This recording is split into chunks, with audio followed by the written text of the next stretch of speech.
Are you ready? 20 seconds start now.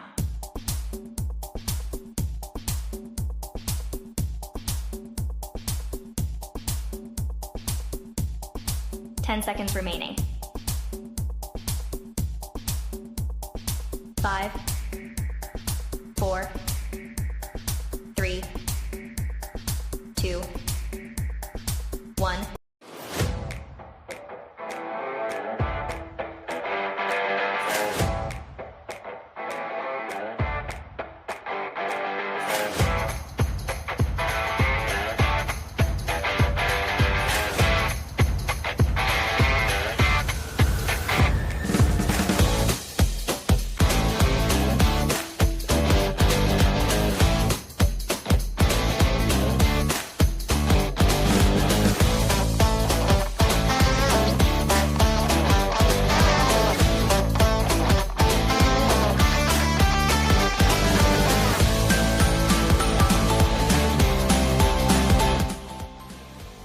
All right, guys and gals, here we are back again. Man, this feels good to be in this chair with this headset on. I've been gone for 2 weeks. I want to thank Sirhan and I want to thank Mr. First Down for sitting in this chair along with Cheese.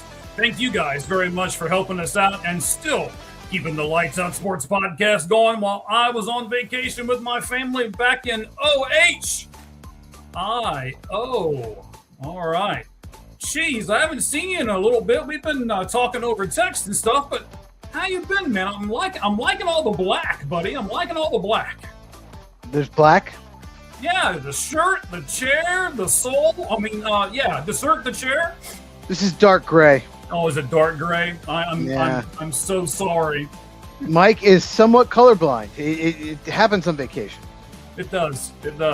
How you been, buddy? I've been good, man. How was vacation? You have fun?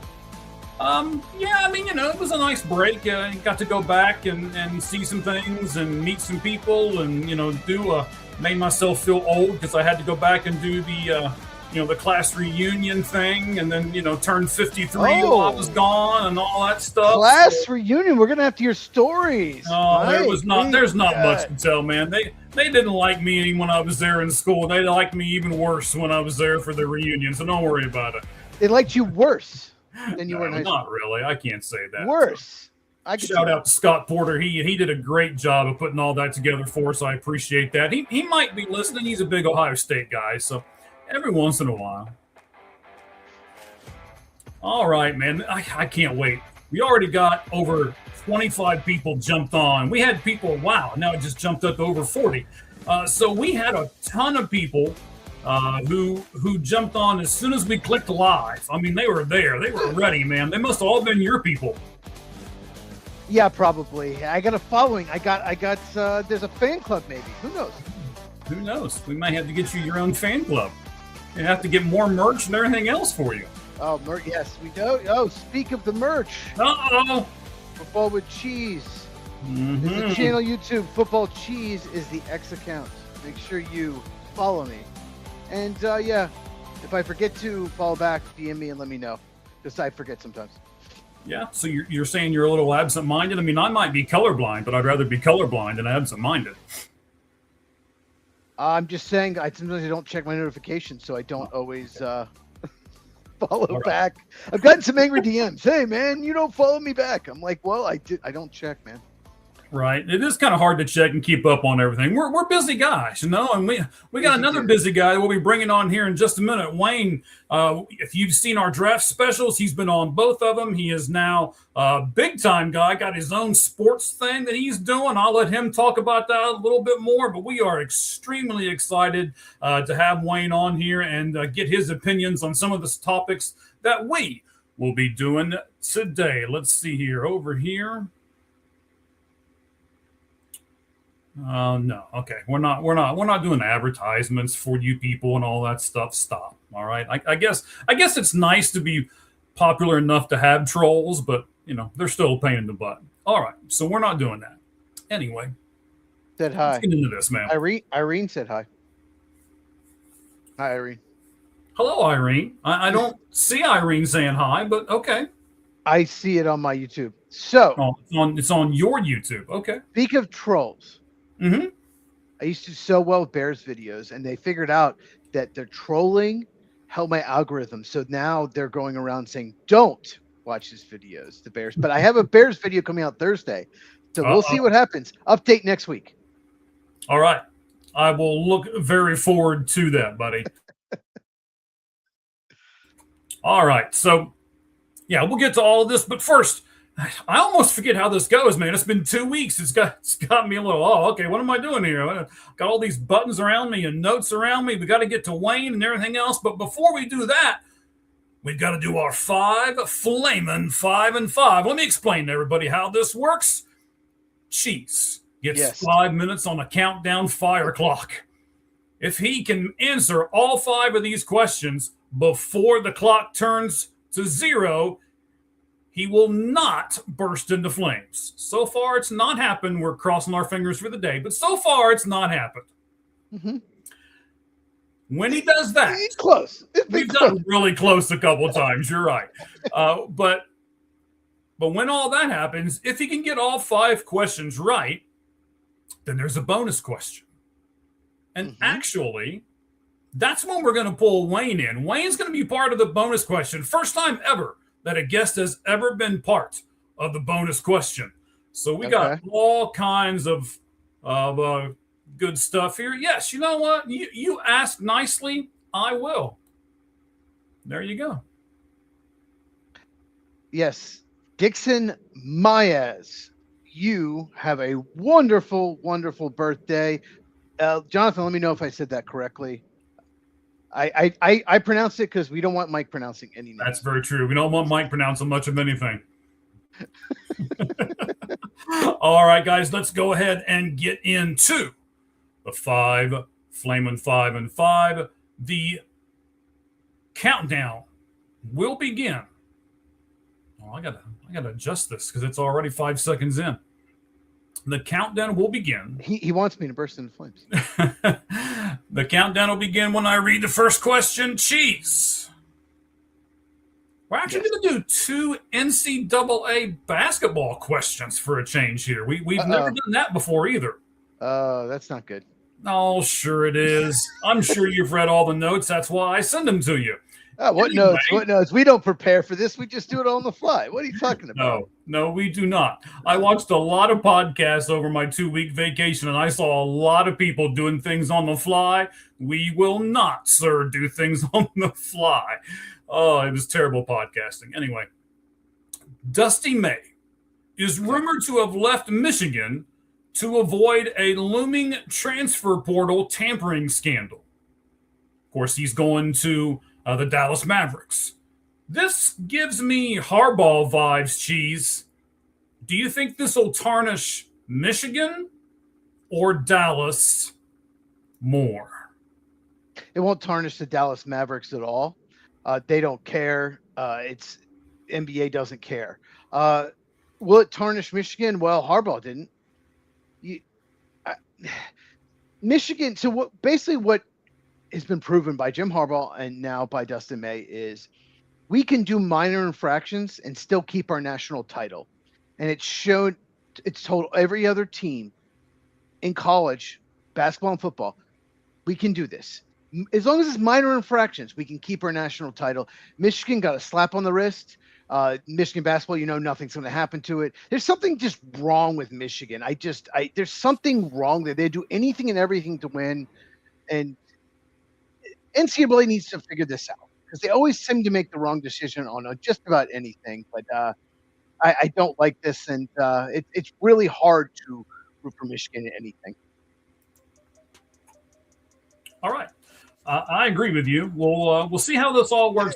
I'd like to comment more, but I don't want to take away from your seconds here. Let me give you the second question. The Falcons and star tight end Kyle Pitts today agreed to terms on a 3-year, $54 million contract with $36 million guaranteed. Is this a good deal for Kyle Pitts, a good deal for the Falcons, or a good deal for both? It's a good deal for Kyle Pitts. That's an absolute steal. He just stole the Falcons' $36 million guaranteed. Congratulations to him. He's not very good. The only time he produces is when Drake London's out. If you look at his stats, or his analytics. Even when Drake London's on the field, he doesn't do anything. He's was a top 5 pick that never produced like it. I'm shocked that they did this. He's done much better with Kirk Cousins than Michael Penix Jr. I think it's a terrible move for the Falcons, and this is great for Tucker Kraft because Tucker Kraft can be extended as 1 year left to deal with the Packers. Mm-hmm. He's going to be asking for $20 million now, so it's good for Tucker Kraft. I think it's a terrible move for the Falcons. Kyle Pitts has never been that great. He's had stretches, but never been really that great. So yeah, good for his agent. Okay. The third question here in our 5 Flamin' 5 and 5 is this, buddy. Another NCAA. Per the NCAA transfer rules, when a head coach change happens, like what just did with Michigan, players have a 15-day period when they can enter the transfer portal, and that starts 5 days after the announcement is official. Is this the correct rule, and why or why not do you think it's the correct rule to do? No, you shouldn't be able to transfer at all if a coach leaves. I think it's absolutely ridiculous. You're picking the university, not the coach.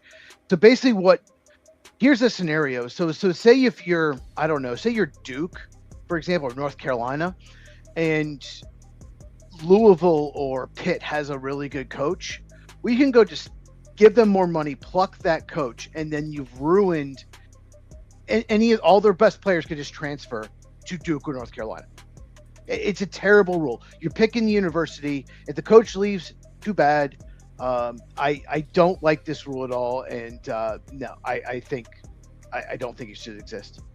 Okay, that's it. That is the Cheese perspective on question number 3. We'll move to 4. The Steelers, Cheese, have added linebacker Jacoby Windman and Pittsburgh native wide receiver Levi Wentz to boost depth and competition in training camp. But Cheese, is it better to do this, adding people, or should you already pretty much know who your starters are by this point in training camp? They know who their starters are. They're just filling out the roster. Those guys are very, very unlikely to make the team. They're just adding depth. That simple. Okay.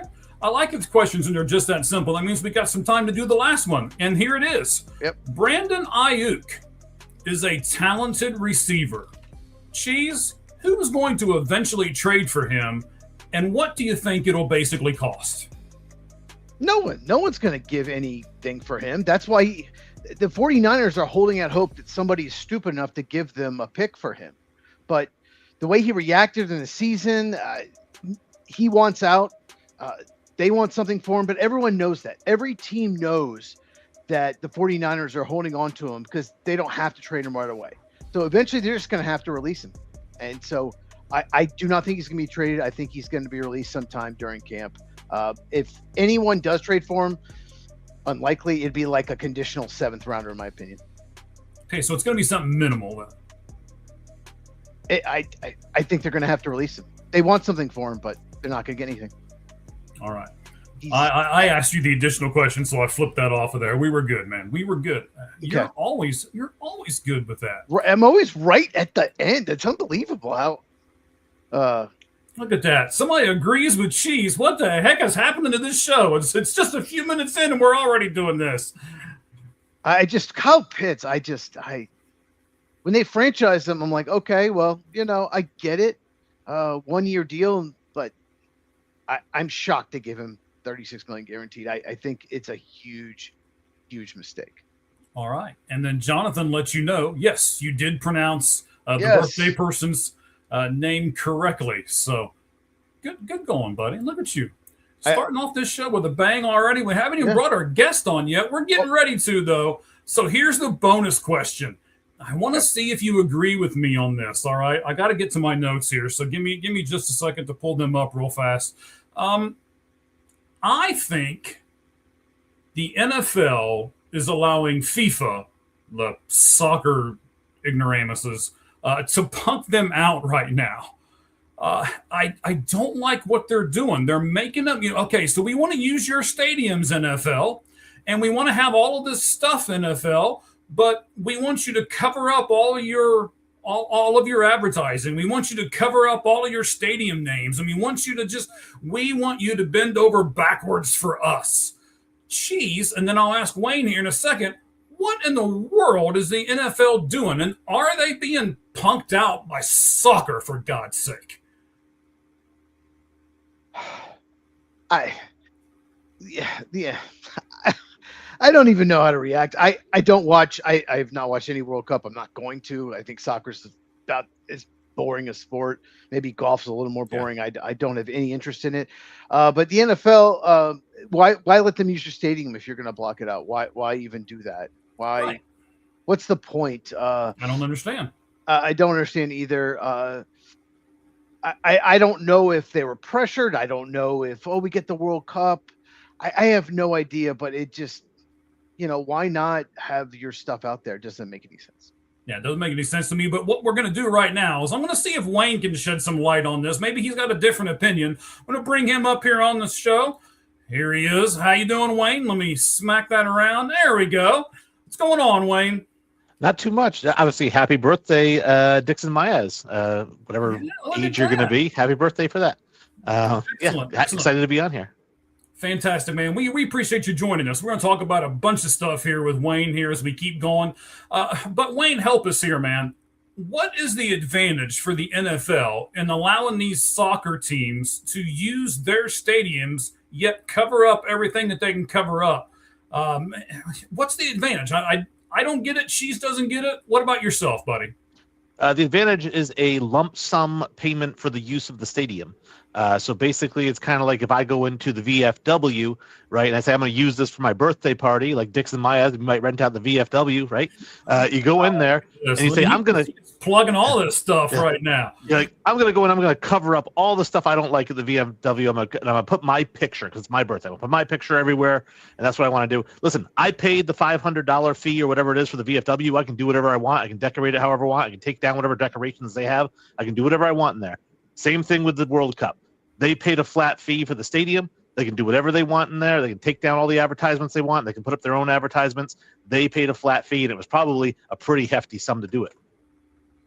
Well, I would assume it was a pretty hefty sum. I'll give you some numbers here. Let me put my phone over here so you can't hear it vibrate. And by the way, I told these guys off air, I know the TV behind me doesn't have the symbol on it like it usually does.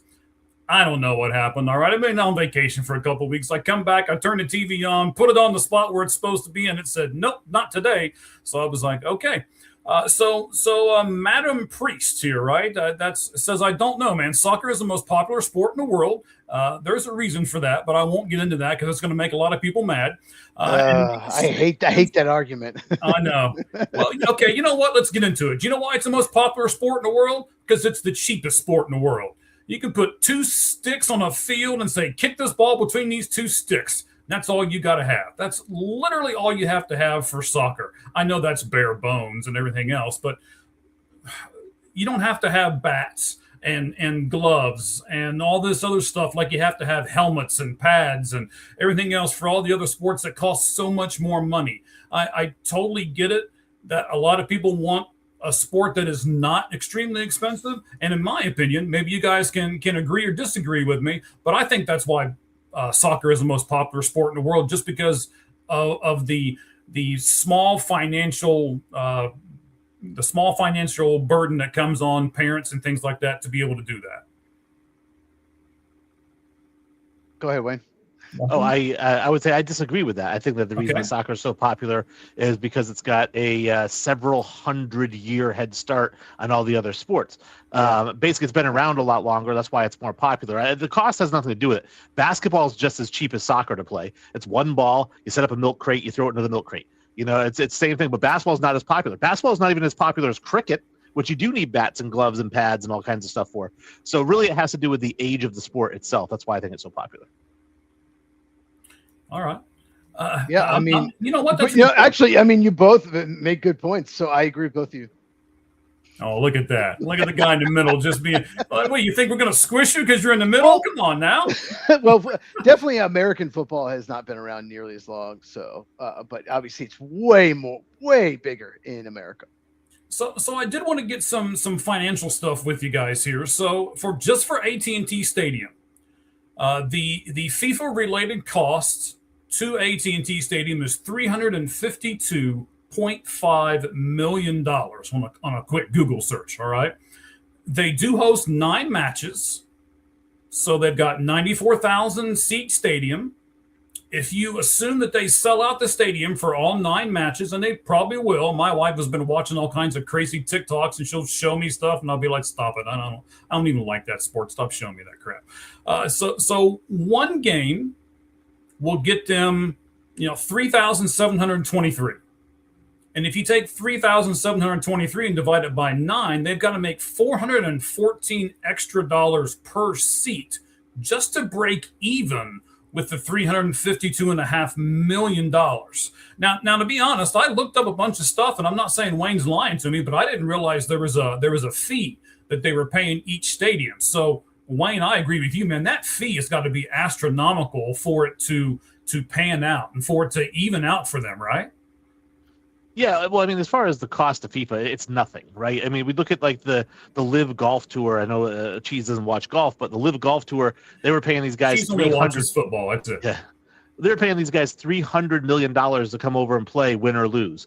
And you're like, how can they afford that? Well, because it's coming out of the Saudi fund that has $800 billion in it. FIFA's in the same boat. They have unlimited money. $300 million is the cost of pencils for them. Like, they don't care. So they spend it on they don't care if they break even or not. They just need the space for their fans, and they need some place to play the games. It's really that simple. Yep. Wow. Okay. Again, I'm not saying you're wrong. I don't know a whole lot about soccer. I just didn't get the point. And I was hoping that, with someone like Wayne on with us or with Cheese with us here, that we can kind of discuss between the three of us and figure out just what in the world was going on. And you know what? Bingo. I think we did. All right, guys. I appreciate that. So now, Wayne, Cheese has got some questions for you. Cheese, you got your questions pulled up, or do you need me to ask them for you, buddy? I got them pulled up. All right, excellent. Let's go ahead and start with that. I know you've got some specific questions for the New England Patriots, which is Wayne's team. Now, Wayne, before we get too far into this, let's talk about you for a minute. You are over top of a brand new sports website. Tell us about that, buddy. Yeah, I am the CEO at AnubisSports.com. It is a sports blogging website where people can go find stories. It is opinion-based stories only. We don't do any news. We don't do any recaps of what happened. It is basically just opinion pieces. So you show up, that's what you're going to get. There's no clickbait. And it's really kind of a training site. We bring on a lot of newer writers. We teach them how to write so that they can go on to bigger and better things like Sports Illustrated and ESPN, or they can stick around with us, which we love as well. But AnubisSports.com is a great, I think you'll always be happy with what you read there. All right, and we'll talk about some things that are on Anubis Sports as we go a little bit here. But, Cheese, go ahead and give Wayne the first question you've got for him on the New England Patriots. All righty. So the worst kept secret in the NFL, the Patriots traded for wide receiver A.J. Brown. They gave up a 5th-round pick in the 2027 draft and a 2028 first-rounder. So in your opinion, do you think the Patriots won this trade?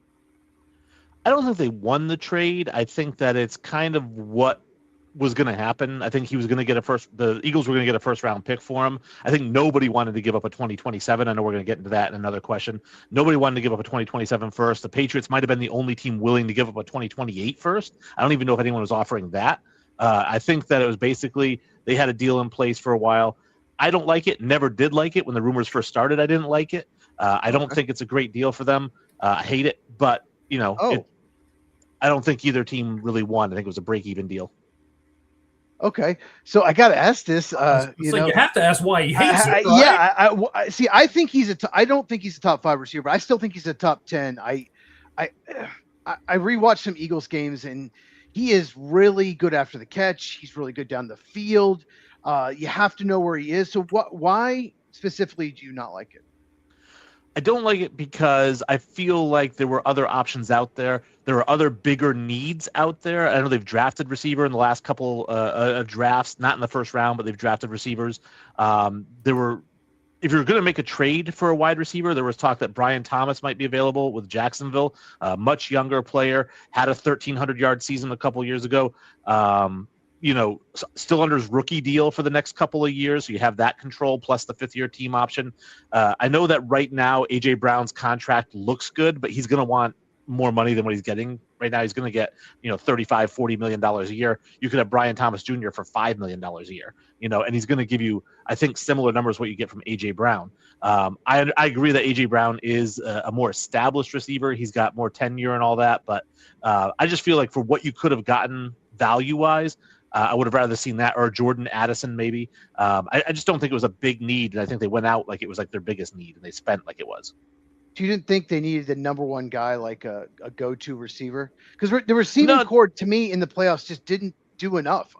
In my opinion, that's one of the reasons why I don't think they won the Super Bowl. It has to do with Josh McDaniels more than anything else. The way that Josh McDaniels designs offenses, you don't need a number one receiver. If you have one, it's great, but you don't. He built with Julian Edelman. He built with Wes Welker. He had Jacoby Myers. Yeah, guys, and that's the other thing too. Guys like Edelman and Jacoby Myers, they were quarterbacks in college, right? So they understand the complexities of Josh McDaniels' wide receiver routes that they run, the route trees. They're extremely complicated. A guy like Chad Johnson, who's phenomenally talented, he had 126 targets his last year in Cincinnati. Comes over to New England the very next year, 32 targets. He couldn't pick up the routes. He didn't understand it, because he's not a quarterback. He's not cerebral. He's just a super talented guy. I don't know if A.J. Brown is cerebral enough to pick up this offense. People can say, well, Randy Moss is one of the smartest wide receivers of all time. Like, he can pick up any offense in the snap of a finger. So I think that's a much – obviously, A.J. Brown is not Randy Moss. It's not even close. So I think that, to me, it's just apples and oranges. A lot of guys out there are like, yay, we got a quarter or a wide receiver. Great. You gave up a ton for him. You're going to give up some money. It's probably going to cost you Christian Gonzalez in the back end. Okay. Well, I hope not for them. Right, I don't think I would want to give up Christian Gonzalez for him. I'll give you that. But so you don't think they can afford both, is what you're saying? Right, because not only do they have to pay Christian Gonzalez, but then Drake May's up next. He's going to get $65-70 million a year. So at some point, somebody's going to be out of the loop, and it's not going to be A.J. Brown because he's on the hook for the next 4 years. Okay. Well, I mean, you mentioned 2027 draft. Do you think it was important to keep their first round pick next year and only give up a first round in 2028?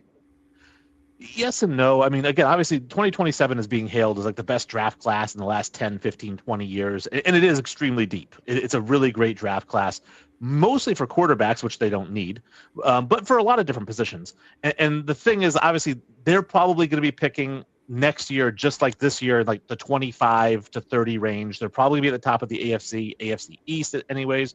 So, a player that they could get in 2020 or in 2027 at 25 is probably a player who would go top 15 in 2028. So that's the way they're looking at it. We're going to get a really good player here in 2027. We don't mind giving up that 2028 pick because the player we get in 2027 is going to be twice as good. Yeah, I agree with that. And I also think they have 2 years until that draft, so they can maybe move back next year. Maybe they can get the pick back somehow. Like, they have time.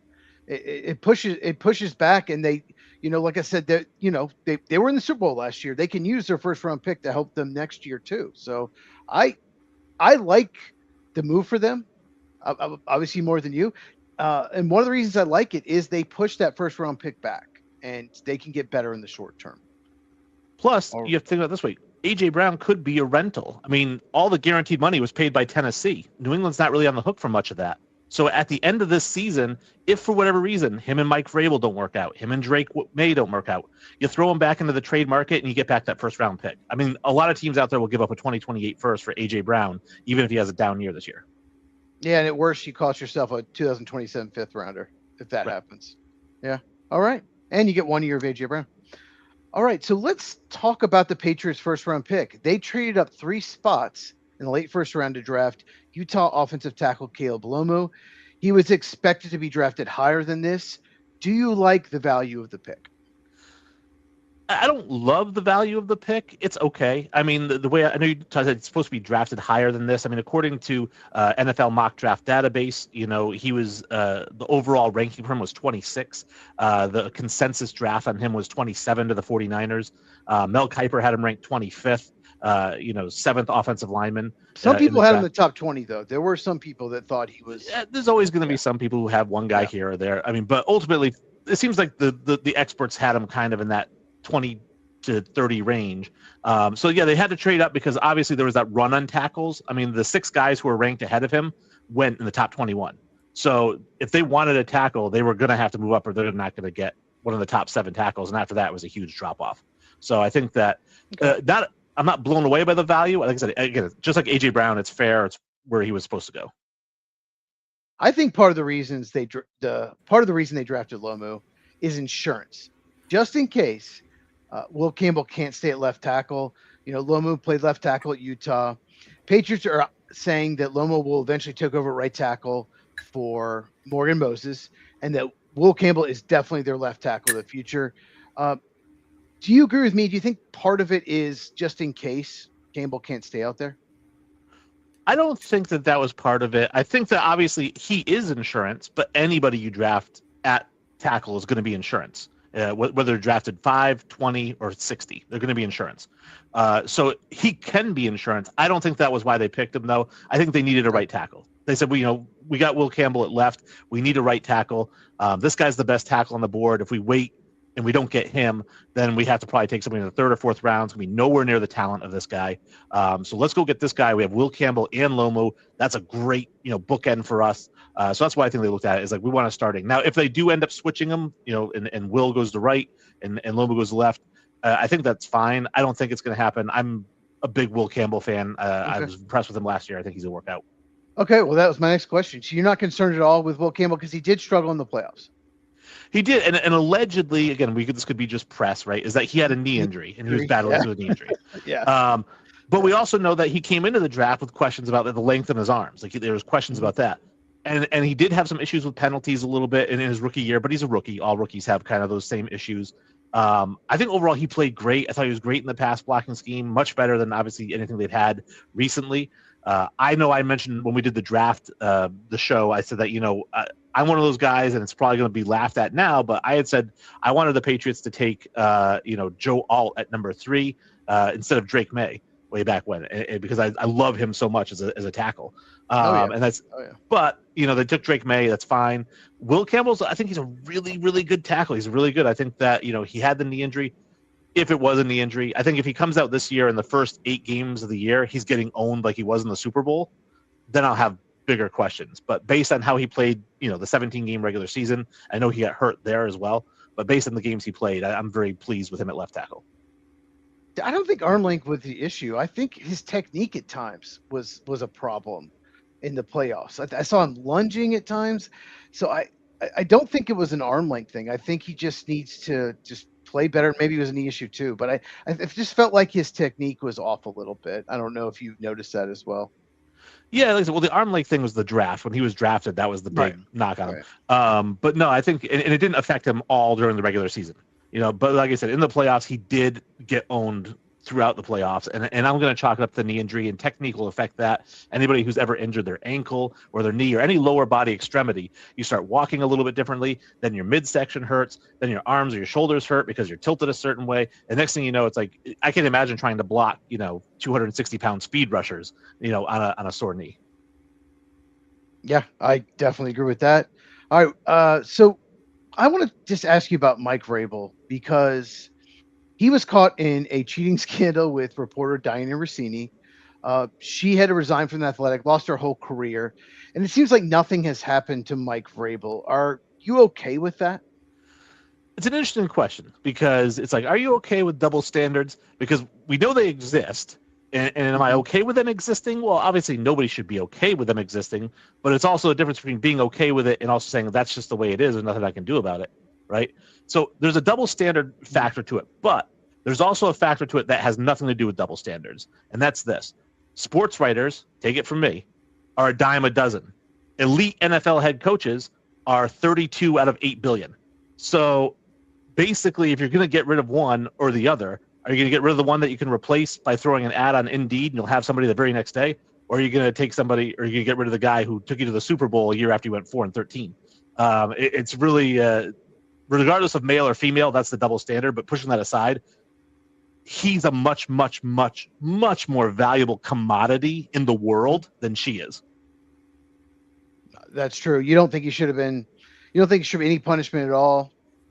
Do you think? I mean, if he broke the rules, I mean, there's no it shouldn't be any punishment for cheating. I mean, listen, does it make you a bad person or whatnot? Maybe, right? But at the end of the day, right? At the end of the day, though, it's like it has nothing to do with your job. You know what I mean? So it's like if he was leaking information to her that he shouldn't have been, then that's obviously an issue. But if it was just like he cheated on his wife, like why would the NFL ever or any team ever punish you for that? Yeah. Wait. I have to butt in here for a moment. Yeah, okay? I was about to put it, but Mike, you go ahead. So if it makes you a bad person, I don't want you on my team. Rafael Devers right now is getting tons and tons of crap for standing on first base, waving off a guy. No, I don't want this guy to come in and pinch run for me. I can do it. My name's Rafi Devers, and I can make $300 million a year. Get this little chump away from me. And then when he is going to come in and run for you. Then he goes and he puts the hat over his face, and we have no idea what he said in his hat, but I'm sure there's a reason he put his hat over top of his mouth when he said it, right? Then he goes into the dugout. Somebody tries to tell him great job because he did his job. All right, he got on base. That was Rafael Devers' job. They were down by a run. It was a ninth inning, and if there's a knock into that splits the gap, he is never going to score from first base where the other guy will. So the coach is just trying to win a game. Tell Rafael Devers to stop being a bad teammate, sit down and shut his mouth. And that's kind of where I'm going with this whole thing. Wayne, you're like, oh, okay, well, just because it makes him a bad guy doesn't mean that there's anything wrong with it. And I would kind of disagree with that. It does make it to where there's something wrong with it. And there's not just 32 people who are qualified for those head coaching jobs. There's 40 or 50 of them out there. So you can replace him as well. Yeah, I mean, again, I would argue against that too, because it's like saying you could replace Bill Belichick, and they tried, and it didn't work out. And so it's taken them a couple of tries to bring in somebody who's really good from the Belichick coaching tree. Let's not put him on that level yet. Let's not. No. But I'm just saying, like the 32 thing. Like I said, we look at the NFL. He is an elite coach. Like when he left Tennessee, everyone. I don't know anybody who thought he should have been fired. Everyone blew up Tennessee for that move.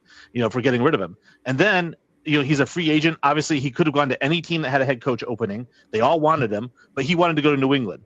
Couldn't go there because Mayo had that, in his contract. They had to hire him. But that's who Kraft wanted was Vrabel. He goes there again. Very first year, you go to the Super Bowl. I'm one of those people who I'm a philosopher in life, right? More so than anything else. I'm a philosopher, and a philosopher believes that there is no such thing as right and wrong when it comes to morals. There's no such thing. They're make believe. We make them up in our own mind, right? And so we can say, I said, does cheating make him a bad person as a question? I didn't say it does make him a bad person. Personally, we all make mistakes. We're all flawed people. If we're going to suspend Mike Vrabel for cheating on his wife, then why don't we suspend this other coach because he didn't tip enough at the drive-through? You know what I mean? Like, where do we draw the line? Same thing. No, it's not the same thing to you. But in philosophy, it is the same thing. Well, it's just an action. I just could not disagree with you more. I believe in morals. I believe in right and wrong. I was raised that way. I could not disagree more. I just feel like the Patriots, I get if they decide to fire him, someone's going to hire him right away. That's what's going to happen. There's someone out there that would. So that's true. If they decide to move on, I get it. But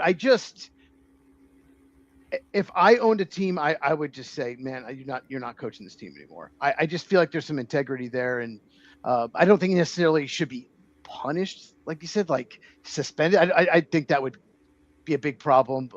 Even though players are suspended for doing bad things, obviously he wasn't doing anything illegal. But it just calls into question integrity.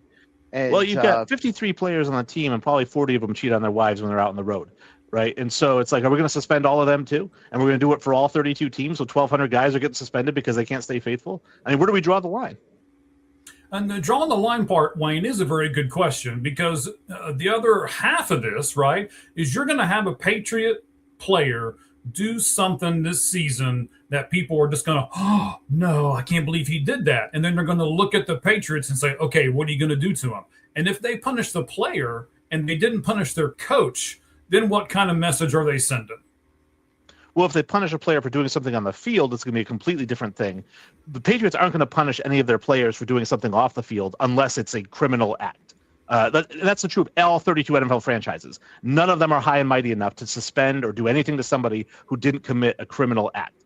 So I think that's where it's going to. So yes, if one of the players cheated on their wife and got suspended, then there would certainly be a huge to do. But if we say, hey, some guy got arrested for choking his wife, And you're like, well, how come you suspended him and not Vrabel? Well, come on now. Now we're talking about, again, tipping the guy versus cheating on the wife. Well, that's different. But you mentioned, okay, a player cheats. A lot of players cheat. Sure, they do. But they're not the leader of the team. The head coach is the leader of the team. He sets an example. So I think it's different. And I think the head coach is the leader of the team. And I think he needs to be held at a higher standard. So I don't like the situation. It's a shame it happened. I just don't. I don't know. I don't like the way it happened. And I don't like that Mike Vrabel can pretend to go to therapy and that's unfixed or something. I think that's absolutely ridiculous. Yeah, I mean, obviously the whole apology tour of anybody doing anything, we can talk, that's a whole nother topic, right? Like everybody who has to go out and do a statement that was drafted by their lawyers and then go and do this other thing to try to clean up their image, that's a whole nother thing. But yeah, I'm just saying, like I said, based on what he does on the field, I see no reason. Like I said, I'll hire that guy 10 times out of 10. I think he's a great leader. Regardless of what he does in his personal life, his players love him. They think he's great. And that's the main thing. If the players didn't like him, if he was Gerard Mayo and Gerard Mayo did this, right? More fire to fire him, or more fuel on the fire. So. If he was Adam Gase.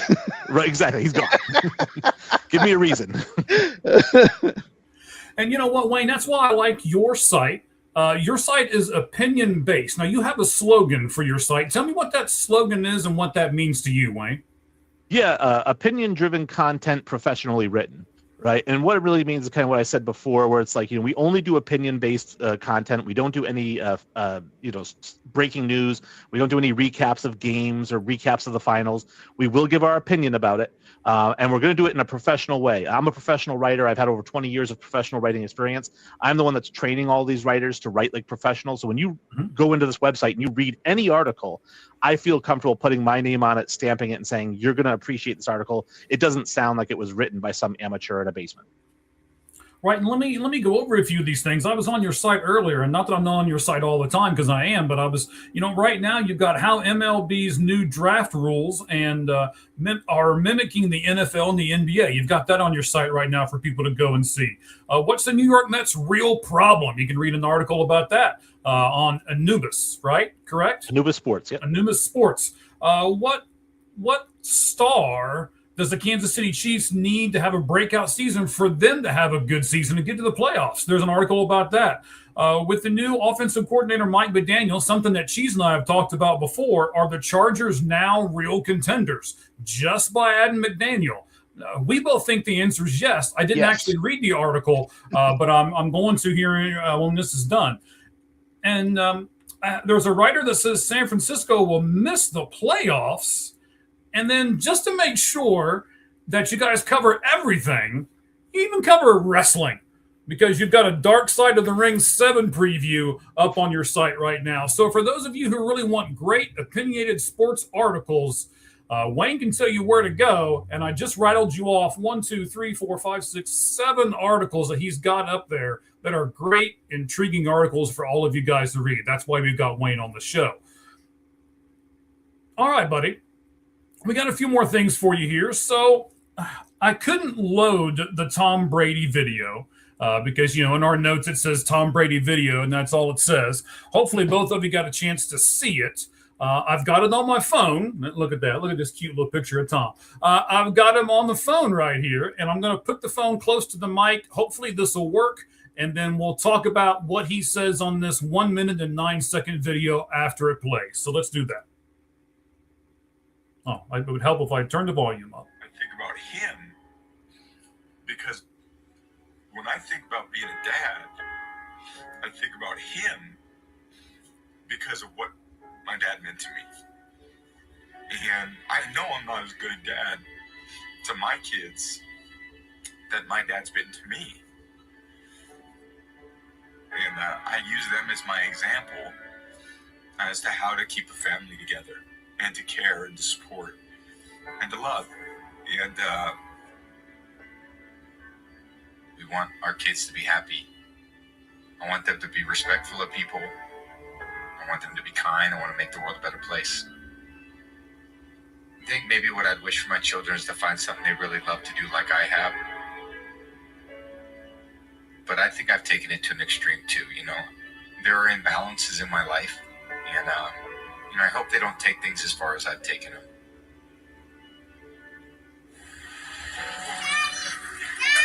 Yeah. I want them to experience great success in whatever they do, but there's a torment about me that I don't wish upon them.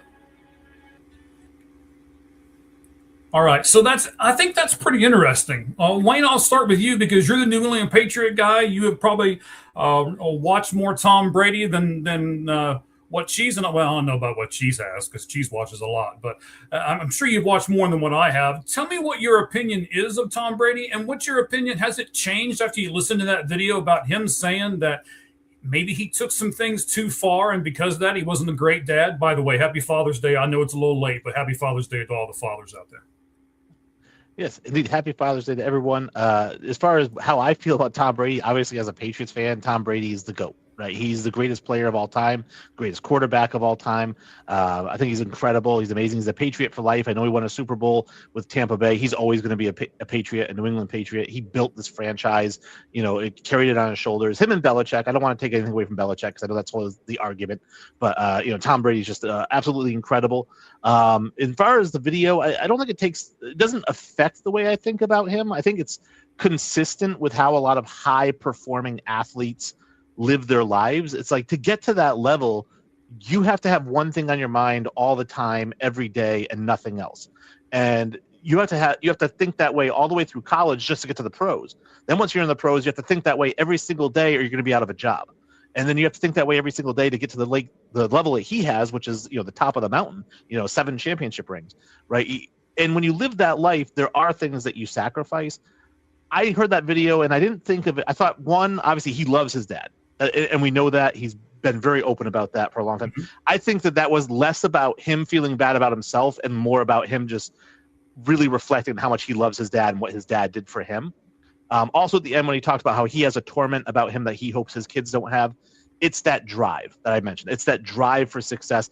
Nowhere in the video did he mention regrets. He just said, I hope they don't have this thing that I have because it is a burden to bear.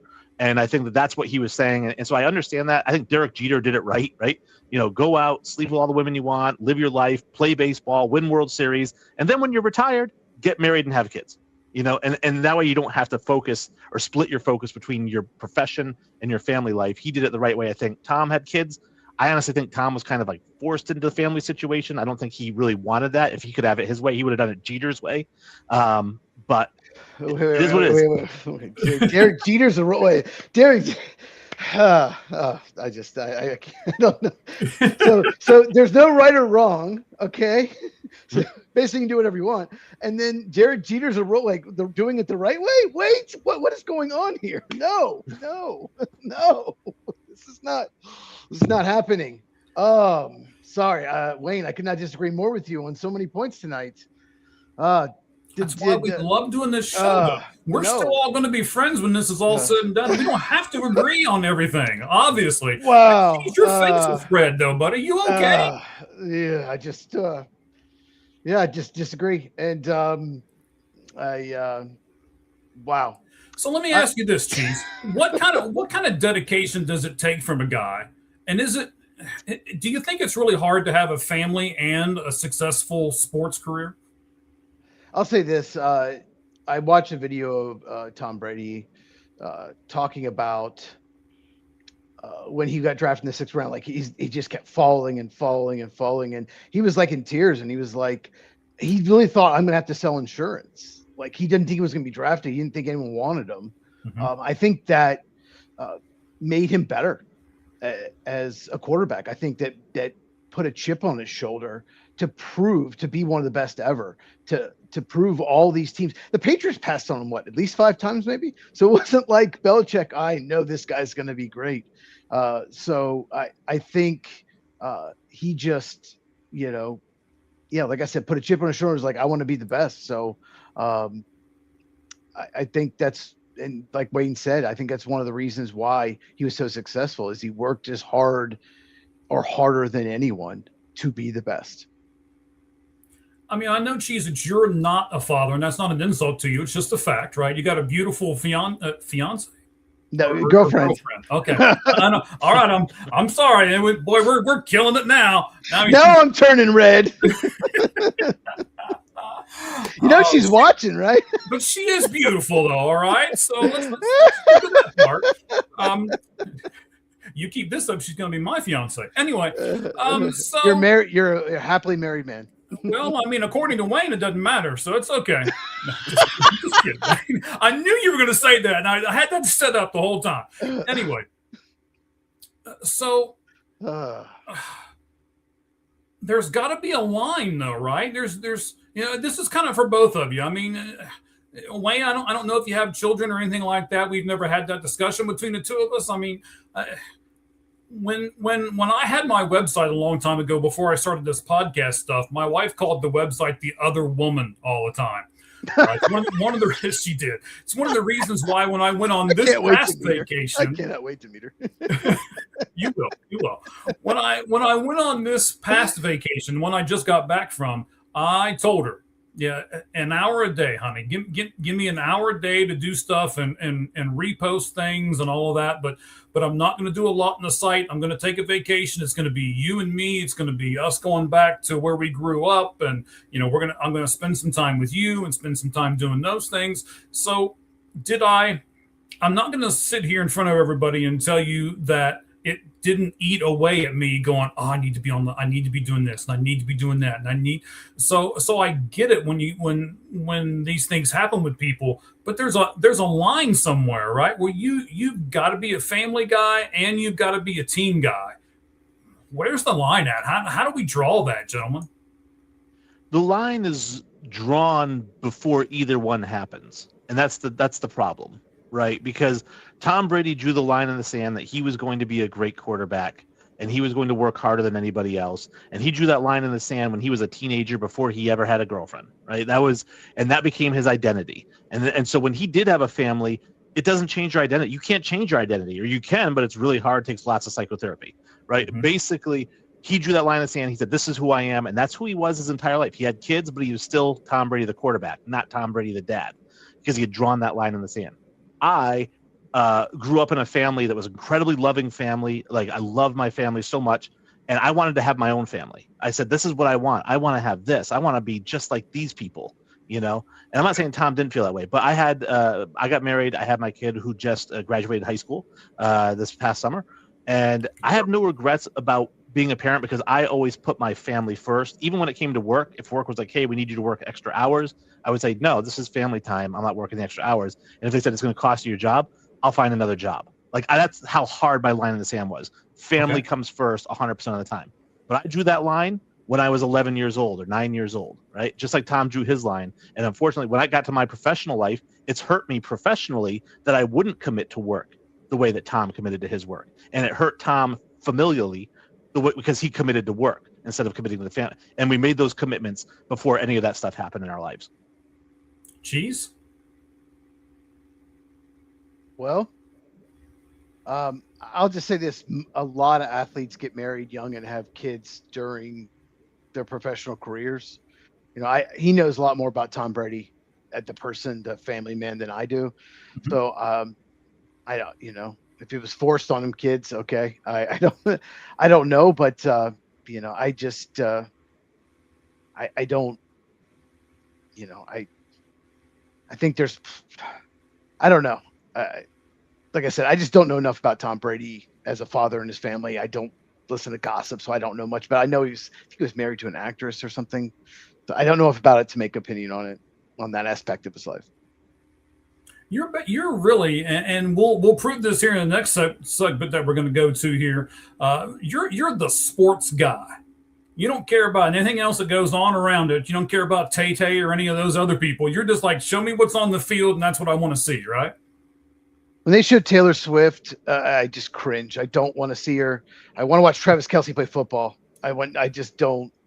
I didn't like it. I loved watching the Astros win the World Series. I live in Houston, but when Justin Verlander's model girlfriend, I can't think of her name, she's taking over and answering questions in the conversation, I was just like, get her the heck out of there. What are they talking to her for? I can't think of her name. But Kate Upton?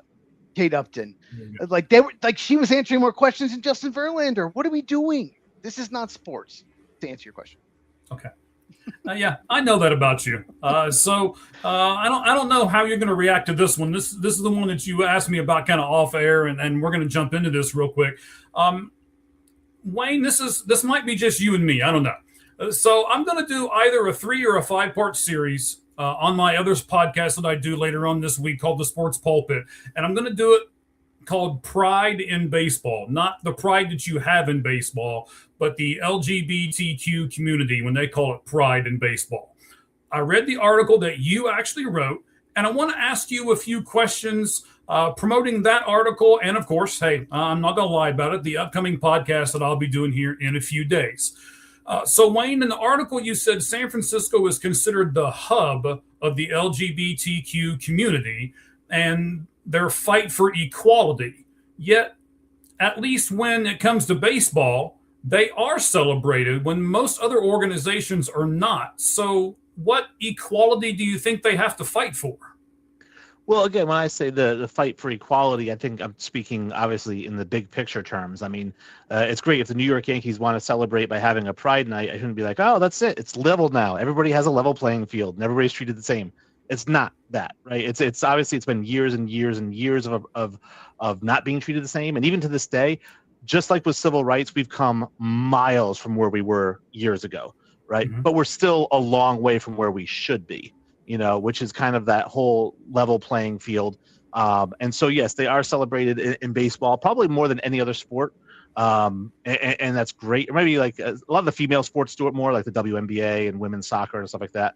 But I do think that it's great that baseball does it. But when I say the fight for equality, obviously I'm talking about the big picture fight for equality, not just within sports.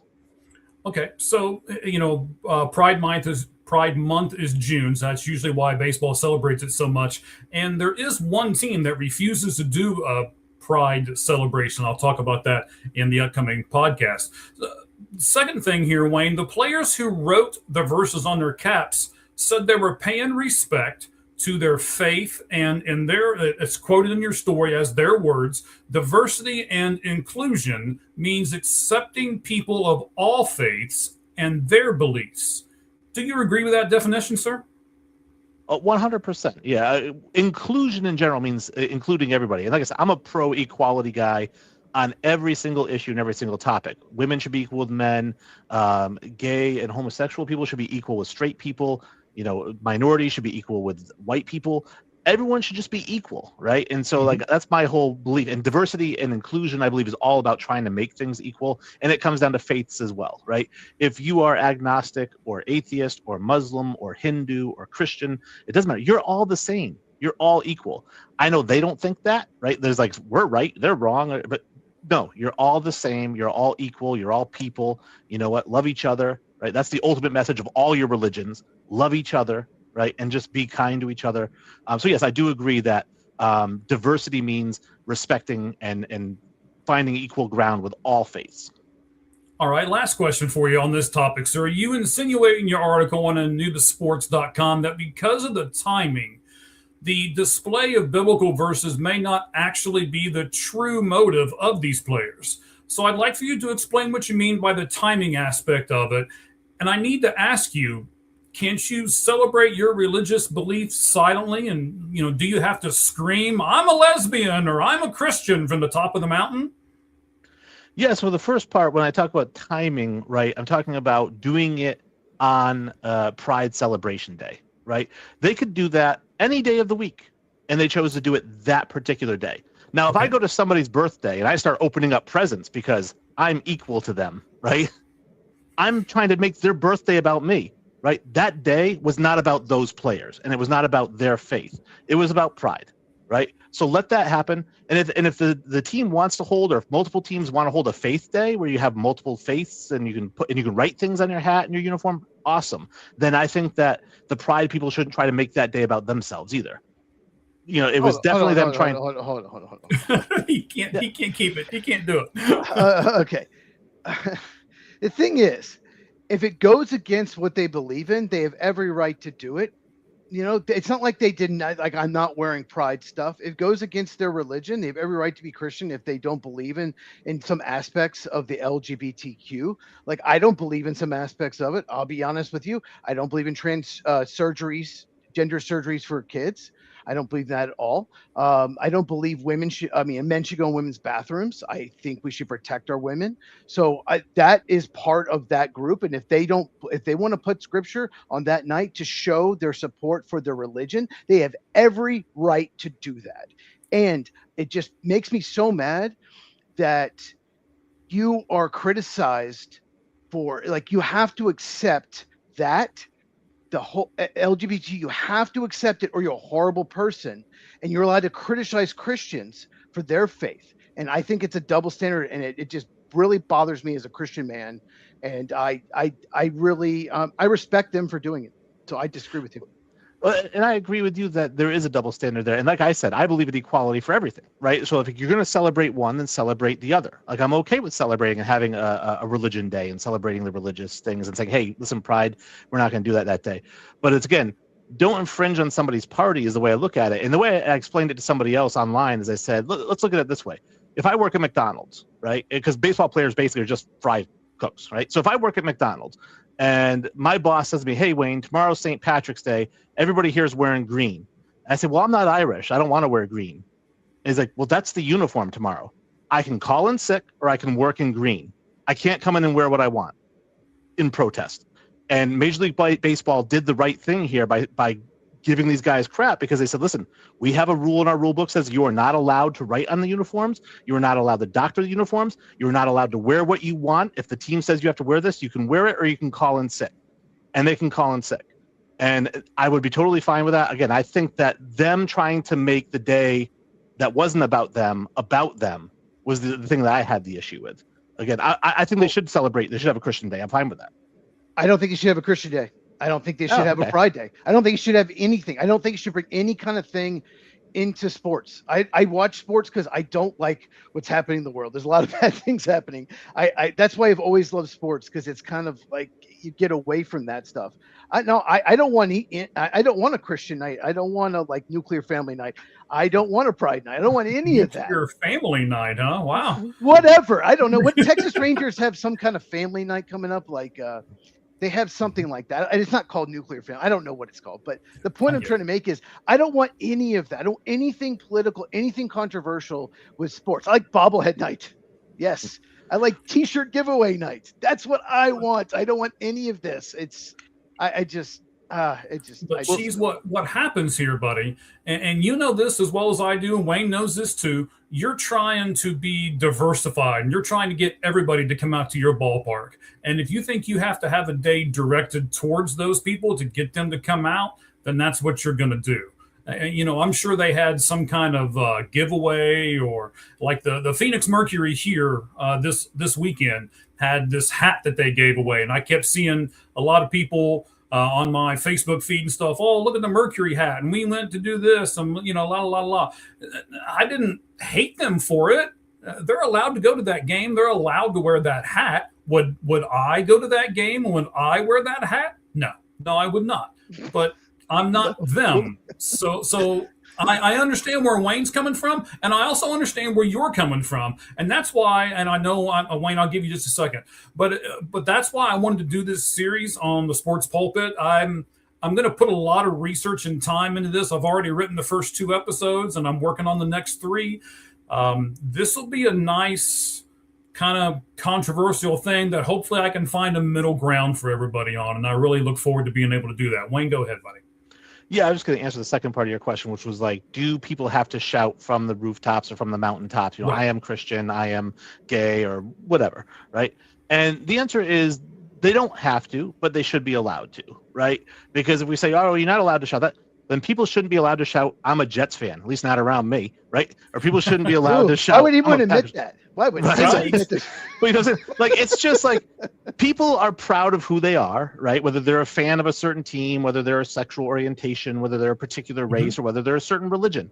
And if you're proud of that, then wear it with pride. I think Tim Tebow does a great job of wearing his religion with pride. And I know that people have given him crap for it in the past. but I think he's been a phenomenal role model as a person who speaks about his faith, and he doesn't do it in a way that demeans or does anything like that. I guarantee you, if they had a Pride Day on the Jets when he was playing there, Tim Tebow would not write verses other than on his things where he usually had the thing under his face, under his eyes. But he would not, because he did not believe in using his religion to divide people, and he would just be like, okay, this is what the uniform that we're wearing today. You know what I mean? And I'm sure if they asked him about it at the game, Tim's always been a very PC guy. I mean, like, hey, this is the uniform that we wear. I want to support the team. I'm a great team guy. I want to wear the same uniform as all the rest of my teammates. He would have tried to make it not about that, right? He would have made it about being a teammate. So there's a lot of different ways to go about it. But anyway, just going back to that, yeah, you don't have to shout from the rooftops, but you should be allowed to shout from the rooftops if you want. And I'm one of those people who I support anyone who wants to shout from the rooftop, and I support everybody who wants to do it in silence. Like I said, I'm an equal guy. I love everybody. I'm like Jesus in that way. Like I love everybody. Oh, we love you too, Wayne. All right, so we're going to talk about the supplemental draft here for a moment. Get away from some of these more controversial things for a second. Wayne, do you want to stick around and do that one, or do you? I know it's late over there where you are. I'll let you make the decision, buddy. Yeah, I'll talk Sorsby. I'd love to hear what Cheese has to say. Final thoughts on it. Here we go. Just one more thing. Like, if you don't have a Pride night, it's not an issue. If you don't have a Christian night, it's not an issue. Just don't do this stuff. That's all I want. Sports should not be about politics at all. And so I can't watch ESPN anymore. They make some kind of issue of everything. I just want to watch sports. Now, Cheese, on that subject, I will tell you, I have tickets for one Arizona Diamondbacks game right now. It's called Faith and Family Night. Michael W. Smith will be there. Yeah. I love Michael W. Smith. He's a Christian artist. He's one of my favorite guys. I've already bought tickets. I can't wait to go to that game. So being that the Christian does attract me to that. And because they're supporting that, and a lot of the players will give testimonials before it. I've been to almost every Faith and Family that the Diamondbacks have ever had. When I was in Cincinnati, I did a lot of them for the Reds too. I really like that particular day, and I try my best not to miss that day. So again, this is what I mean. I understand where Wayne's coming from, that we should all be able to do our own thing. But I also understand where you're coming from, and it's like, don't mix up politics and all this other stuff in my sports. So I understand both. Well, I just, one more point. It's like, I get what you're saying. Like, that night maybe some fans that aren't Christians may not like that night. I don't want to go to that night. And then maybe some Christians who don't believe in some aspects of Pride might want to not go Pride night. And then you have people not wanting to go.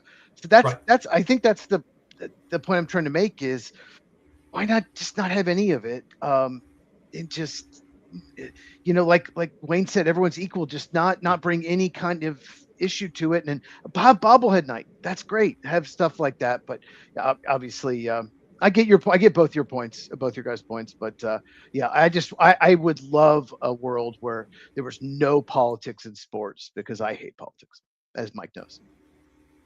I like the controversy in it and everything. So I know you do. I know. Okay, buddy. All right, let's go to the supplemental draft here real fast, gentlemen. So let's talk about that. Cheese, I'll start with you. Why did the NFL finally decide to take a stand against someone, and why do you think they selected Sorsby? Well, they acted like Sorsby didn't produce enough material on why he did it, or we need more time to research his bets or whatever. I think they're full of what. The NFL, I don't really agree with them here. They're sending a message: don't bet on sports. This is what this is all about. The NFL is using Brendan Sorsby as an example. I don't agree with what he did, no doubt about it. I don't think you should be able to bet on not only your own team that you're playing on, or college sports if you play.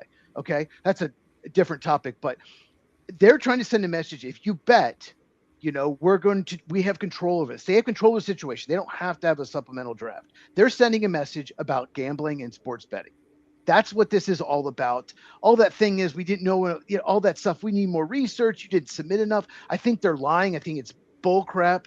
And I think I liked his lawyer's statement. So it's all about sending a message. All right. So, I would agree with you. Wayne, what about guys like Josh Gordon and Terrell Pryor and Ahmad Brooks that that the NFL let come in through the draft. And now all of a sudden they're saying no to Brandon Sorsby. You're the equal guy, right? You're the equality guy, as you've already established. How do you feel about this situation? I fully understand it. I've always said that Terrell Pryor got the rawest deal of anybody in a supplemental draft because he got suspended for like the first 2 games of his rookie season because when he was in college, he got tattoos. So he had to be suspended by the NFL. You know, I mean, that's the biggest crock there is.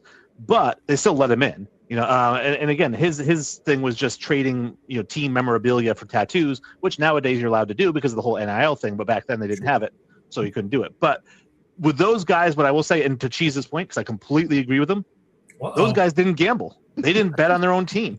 They didn't bet on their teammates in prop bets. You know what I mean? Like, this is a clear message. Like, you cannot gamble because, you know, it's like with Pete Rose. You can say, hey, you know, Aroldis Chapman got in trouble for domestic abuse and he got to pitch the very next season.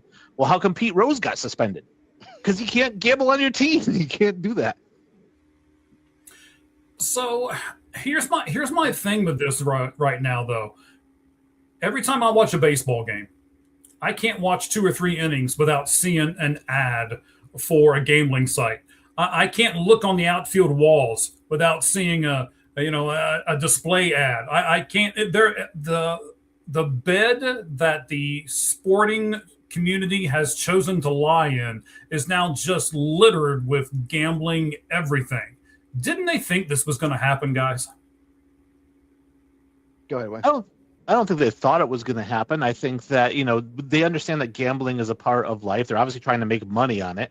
Right. But I look at it this way is like if you're an actor and you go on the set and you want to rewrite the script, they're going to say, no, you can't rewrite the script. We have a script writer who wrote the script. Your job is to act. Well, in the NFL and the NBA, the leagues write the scripts for how the season's going to turn out. They don't want the players writing the scripts. And if you allow them to bet on their own team, they can start writing their own scripts. All right. Cheese.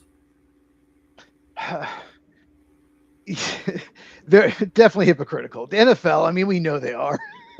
Yeah, you're right. They make so much money off betting. They wanted to legalize betting, but they don't want the players to bet. So, yeah. And Thorsby, obviously he's stuck now. They had all the leverage. They could do what they want.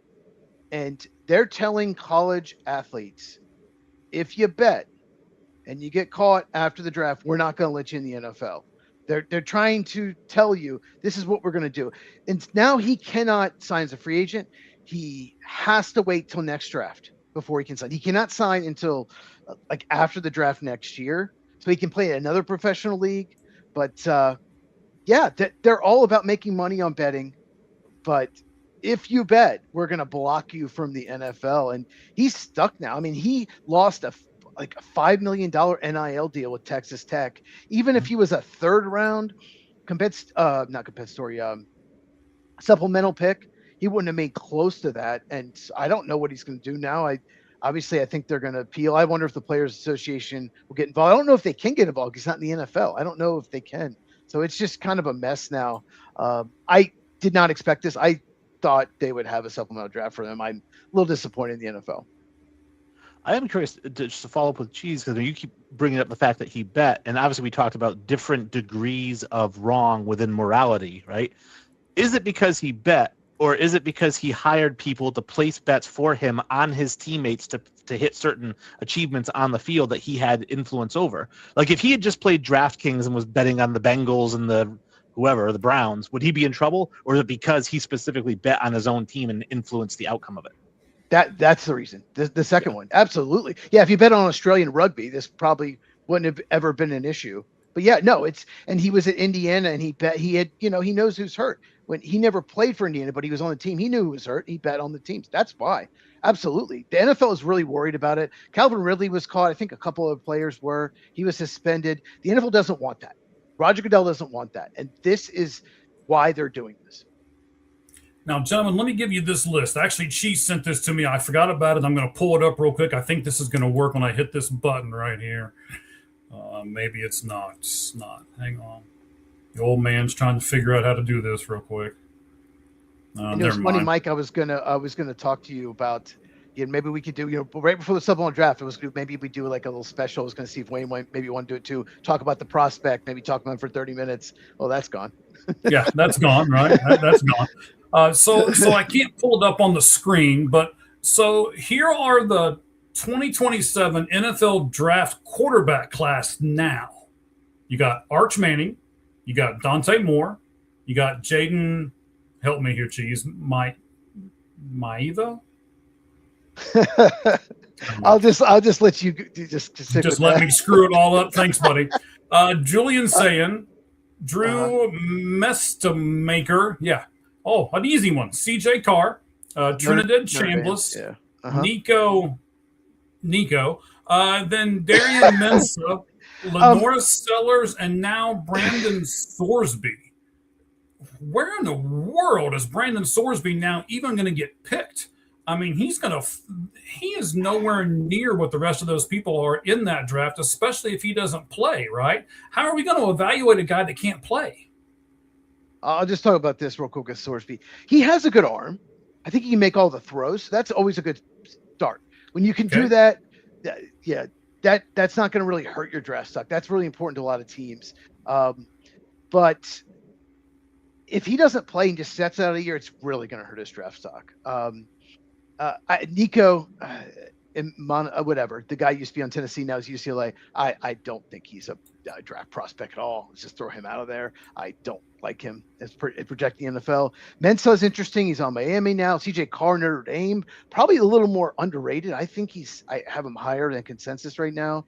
Chambliss is interesting. Sellers has all the tools. God, this is really loaded class. Not all these guys though will come out because some will get NIL money and stay. But the fact that he won't play college football and the rest of them will really hurts him. What do you think, Wayne? No, I agree. I think that, and it's a big difference too, because somebody could point to, like, say, Mike Williams at USC back when he declared for the NFL draft after his sophomore season, because Claret got approved. And so Mike Williams went to the draft. Then it was like overturned, and then he couldn't go back to college because he'd already declared for the draft. So he had to sit out a year where he didn't play football. And then he was a top 10 pick the following year. Mike Williams was also projected to be a top 5 pick the year that he was coming out as a sophomore. Whereas Sorsby, I think, was not projected to be a high draft pick. So I think that the fact that he wasn't projected high and he's going to have to sit out a year, I think the best thing for him would be to try to find another professional league, whether it's the CFL or the UFL or something to showcase, to stay fresh and to showcase what he can do.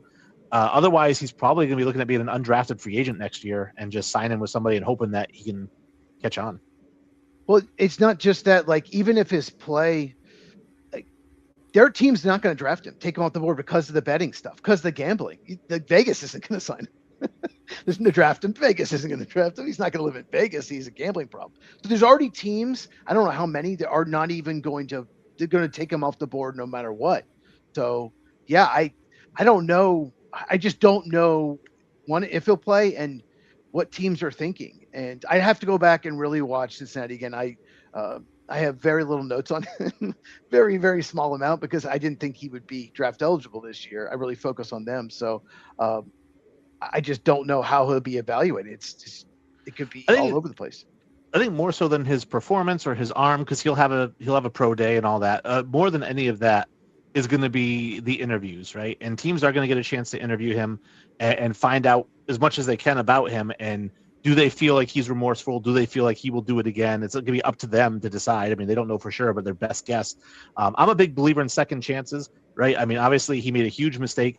If he is somebody who's like, hey, I really did learn from this mistake and I'm willing to start from the bottom and do whatever I have to do, I'll be a practice squad quarterback, I'm going to work my way onto the team. That shows character. And I'll be like, yeah, I want a guy like that on the team. But if he's like, hey, man, you guys should draft me, it doesn't matter what, all right, then nobody's going to pick him. Yeah, the quarterback typically is a leader in the locker room. And if you have a guy with that kind of issue, that could be a problem for some teams. All right, so the last point I've got on this, and then we'll be done with this subject here. What about other people that are involved in football, like Harbaugh leaving Michigan for L.A., when everybody knew that he had questionable morals? I mean, the NFL can't all of a sudden say, oh, we have moral standards and we're not going to let this gambler into football, but they're going to let Jim Harbaugh come in. Well, they can, because they did. But should they, I guess? Maybe that's a better question. Should they? Yeah, well, again, it goes back to what I said. Jim Harbaugh didn't gamble on his own team. It's an unbreakable law, right? It's the cardinal rule. You cannot do this. So Greg Hardy beat the hell out of a woman, You know what I mean? And Mhm. got to be on a team the next year. You know what I mean? Because Joe at the Mixon. end of- Joe yeah, Mixon. Joe Mixon. The Lots of these video. guys Yeah. run Ray into this kind of Rice. stuff. Ray Rice was a 2-game suspension for Yeah. knocking his wife out and then dragging her on the floor. It was awful. Right.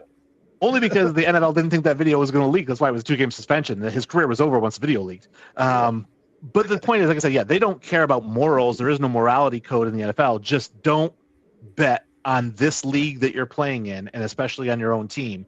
So that's why Harbaugh is fine, because he didn't break the cardinal sin. Yeah. But that's also why I'm never going to root for LA, because Harbaugh's there, and to me, it's not fine. It's just like Harbaugh is a really good coach.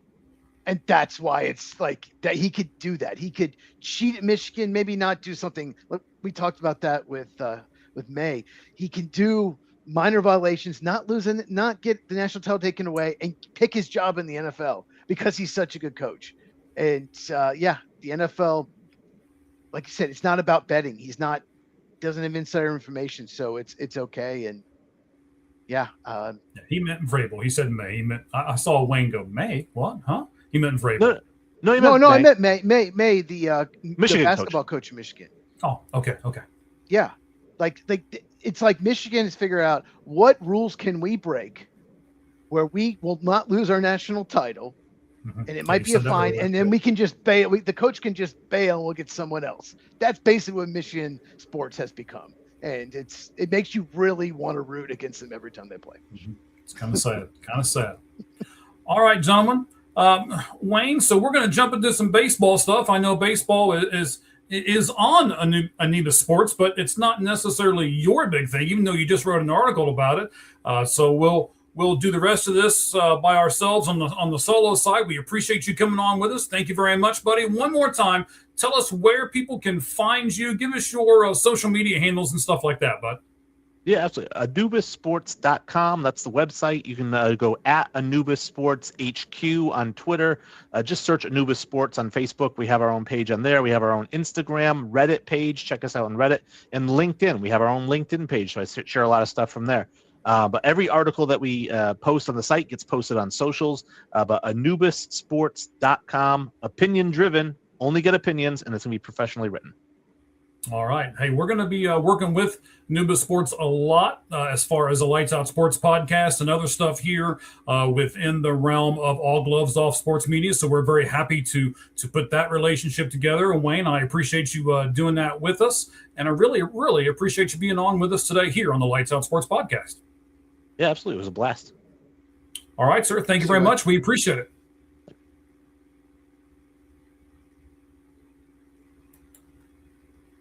All right, now I got to fix this background here, buddy. I'm in the smaller circle for a while now. I know, and it's entrapping you there. Hold on, let me. I'm in the smaller circle, but I'm in the center of attention apparently.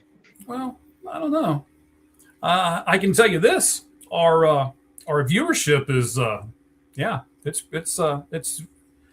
it's getting up there, buddy. It's getting up there. We'll just leave it at that. I don't like to brag too much, but we've done really well tonight. I feel like this controversial topics we're getting a lot of viewership, so you're going to want more of this. Oh no. I always want more of this, but I usually give in to you. So, it's the respect factor that I have for you, sir. All right, man. So we're going to jump into some MLB. But of course, before we do that, we have got to give you the best graphic in all of sports, man. They have moved all my stuff around. They did an update over here on me. Oh, there it is. All right. Okay, so now that I've found it, let's go ahead and do it, buddy. Here we go.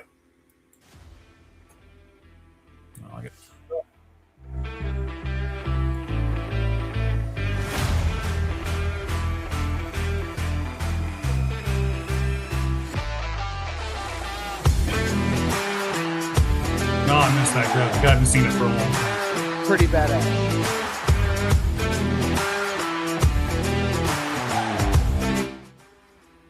Oh, man. There we go. All right. I have been itching to talk baseball with you for quite some time. Let me start off with this. Something that I didn't put on the notes, but I wanted to throw this up there real fast. I want you to see this graphic, and I want you to tell me what this kind of means to you here. I need to take the label off the top of us here real fast. Everybody knows what they're watching, so we will remove that really fast, and then I'll add this. This is the largest decrease in postseason odds per Fangraphs since the start of this season. Ooh. Yes. Look at some of those. And the Mets are getting killed by the Cubs tonight. Yeah. Of course they are. They should be getting killed by pretty much every team. So we'll start down at the bottom. The Giants. We're not going to talk about Rafael Devers. I don't know. We might if we really want to. The Giants' odds of going to the playoffs have decreased by 29%. The Tigers' odds have decreased by 34%. The Royals' odds have decreased by 39, the Red Sox by 53, and the New York Mets by 65. Jeez, are any of these teams going to buy at the trade deadline and try to help those odds? Tigers are the only one I could see doing it. Scooble's coming back. And just look at the Tigers. They underachieved even with Scooble out. I think the Tigers could definitely buy. Their division's not very tough. I think first place is like 4 or 5 games over 500. So absolutely. Royals have been devastated by pitching injuries. Red Sox suck. I just see the Tigers. What about you? I don't see any of these teams doing anything. In fact, I think the Tigers should see what they can get out of Tarek Skubal. I think the next 3 weeks are big for them. Yes. Yeah. Yes. The next 3 weeks are huge for them. And it will be interesting to see what those 3 weeks do. But I also think even if they do really well, if they're above 500 in the next 3 weeks, I think they've still got to explore the market. I mean, if you can get 3 top prospects for Skubal. Not on a rental. They can probably get one really good prospect and one decent one, but even for a rental, even how good he is, there's no way they're getting 3 top 100. There's no way. I'll just use Aroldis Chapman as an example. When the Cubs traded for him from the Yankees, they gave up a top 100 prospect and then another pretty good prospect. That's it. That's what they gave up. You could argue Skubal is more valued than Chapman. He's a starter, not a closer, but still, I don't know. Do you really think they could get 3 top 100 prospects? I think they can get 3 top 100 prospects. Yes. Wow. Okay. What team would do that though? What team would do that? Yeah, the Braves aren't doing it. They don't even have 3 top 100 prospects. Let me think about this a minute. What team would be willing to do that? I mean, gosh, I hate to say it. The first name that pops into my head is the Dodgers. I mean, they've got so many top 100 prospects. They could do it. Zaire Hope, he might be blocked. Would do it if they wanted to. Zaire Hope, they could trade him. He's kind of blocked in the outfield. Yeah. Yep. Well, I mean, how are the Mets still 15%? That's a great question too. I don't know. I don't know the answer to that. They are just awful. 2 outs away from losing. Now, I did see. Let's talk about your Cubs for a moment. Let's take this off the screen here. I tell you what. Let's add this back on first. There we go, and then we'll take the other off. I did see. I'm sure you know this too. PCA hit his 10th home run in June earlier today too. So his 10th home run in June he hit earlier today. I'm going to keep it short and sweet. He is about as locked in as you can get. He's been amazing. And if you take away the first 2 weeks, he's been one of the best players in baseball overall. They need him because no one else is consistently hitting, and they're struggling. So PC is absolutely carrying him. Since they moved him to the leadoff spot, that's where he belongs. He's just flourishing, and he is destroying breaking balls right now, and that used to be a problem for him. So he's taken a weakness and turned it into a strength. So love watching him play. His defense is amazing. He's just a heck of a player.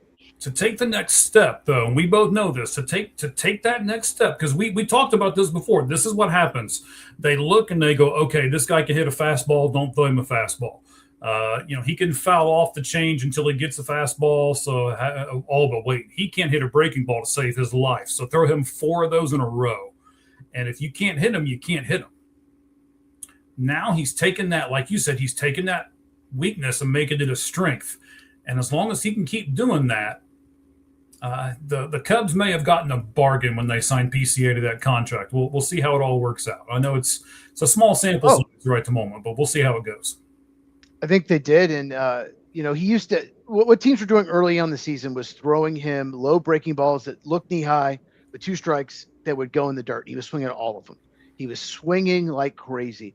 He started laying off those, and he started adjusting. He started looking for breaking balls in certain counts, and it's completely changed his game. And he's been amazing. And I don't know, we're about to we'll talk about the MVP in here in a second, but I don't know where they'd be without him. Yeah, so we're gonna do a show. We haven't quite decided when yet on the CBA. We are going to do a show on the All-Star festivities. I'm not sure if we're going to do it a separate show, if we're going to do the Lights Out Sports podcast and just dedicate that whole thing to the All-Star game. Cheese and I will talk about it a little bit more. Again, I've been out for 2 weeks. I really haven't spoke to anybody. I focused a lot on my family for those 2 weeks. So you can blame that one on me if you would like. That's fine. But we are. No one blames you, Mike. You deserve a vacation. You had been on this podcast every time we've done this, so you deserved it. The Lights Out Sports podcast is something that I love to do. It's a thing for me. It's an escape for me from the job that I do all the time. So I love doing this. The Lights Out Sports podcast is also growing. We've got a lot of people who are requesting interviews and stuff with us. So, ladies and gentlemen, we're going to restructure the show a little bit, I think. Cheese and I will talk about it more because it's just as much Cheese's show as it is mine. So we need to do that. I know you're going to say we haven't had any. Yeah, it is. We haven't had any top 10 lists for a little bit. There's a reason for that. We're looking at doing things a little bit different, and we'd like your opinion as well. So you want to DM our X account? Then by all means, go ahead and do that. You can go over to @AllGlovesOffSM. And by the way, let me give you a few things that we put up on our X account in the last 48 hours. You got Stone Cold Steve Austin telling a UFC fighter how stupid he is for calling wrestling fake. We got the newest Arizona Diamondback call-up. He was called up today. Who is that, and what position is he going to play? Ohio State lands their first 2029 class recruit. That's over on All Gloves Off SM. A couple more here. What Jeremiah Love said about Carson Beck. Are you okay over there, buddy? Well, okay. So the Braves led 4-1. I looked up; they're down 5-4, and then I just looked up to the other TV and see that the Cubs were up 9-3. It's 9-6. So they just give up 3 runs. So this has been, since you started that, it's gone really bad. I'm sorry about that, sir. So let me just give you one more. That way we'll get out of it quick, and maybe nobody else will score runs against your team. There's also a list of the top 10 dual threat quarterbacks in college football. So we've got all of that plus some more. I'll list you off a few more things here as we go along here in this baseball segment. And of course, that baseball segment is called MLB 4-Pitch Talk. Cheese, let's do question 1. Yes. Last year, Ohtani and Judge for MVP. Vogt and Murphy for Manager of the Year. And Tarek Skubal for Cy Young. All of those guys repeated. Of those 5 players, Ohtani, Judge, I guess Vogt and Murphy are managers, not technically players. Vogt for the Guardians, Murphy for the Brewers as managers of the year, and Tarek Skubal for AL Cy Young. How many of those 5 will repeat this season? This is such a good question, Mike. Skubal's not going to win it, so there you go. Okay. So the thing, Judge isn't going to win it. He's hurt. Vogt and Murphy, basically, managers of the year has become what team doesn't have a high payroll but still wins? We're going to give their manager of the year. So they've won back-to-back years because the Brewers and the Guardians won't spend any money. I do think they're good managers, though. They're very good managers. Don't get me wrong. Murphy could definitely win again, just because the Brewers just always are good. Ohtani's gonna win. I don't necessarily think he should. I think he wins because he does both, and they just give him. Oh well, he should.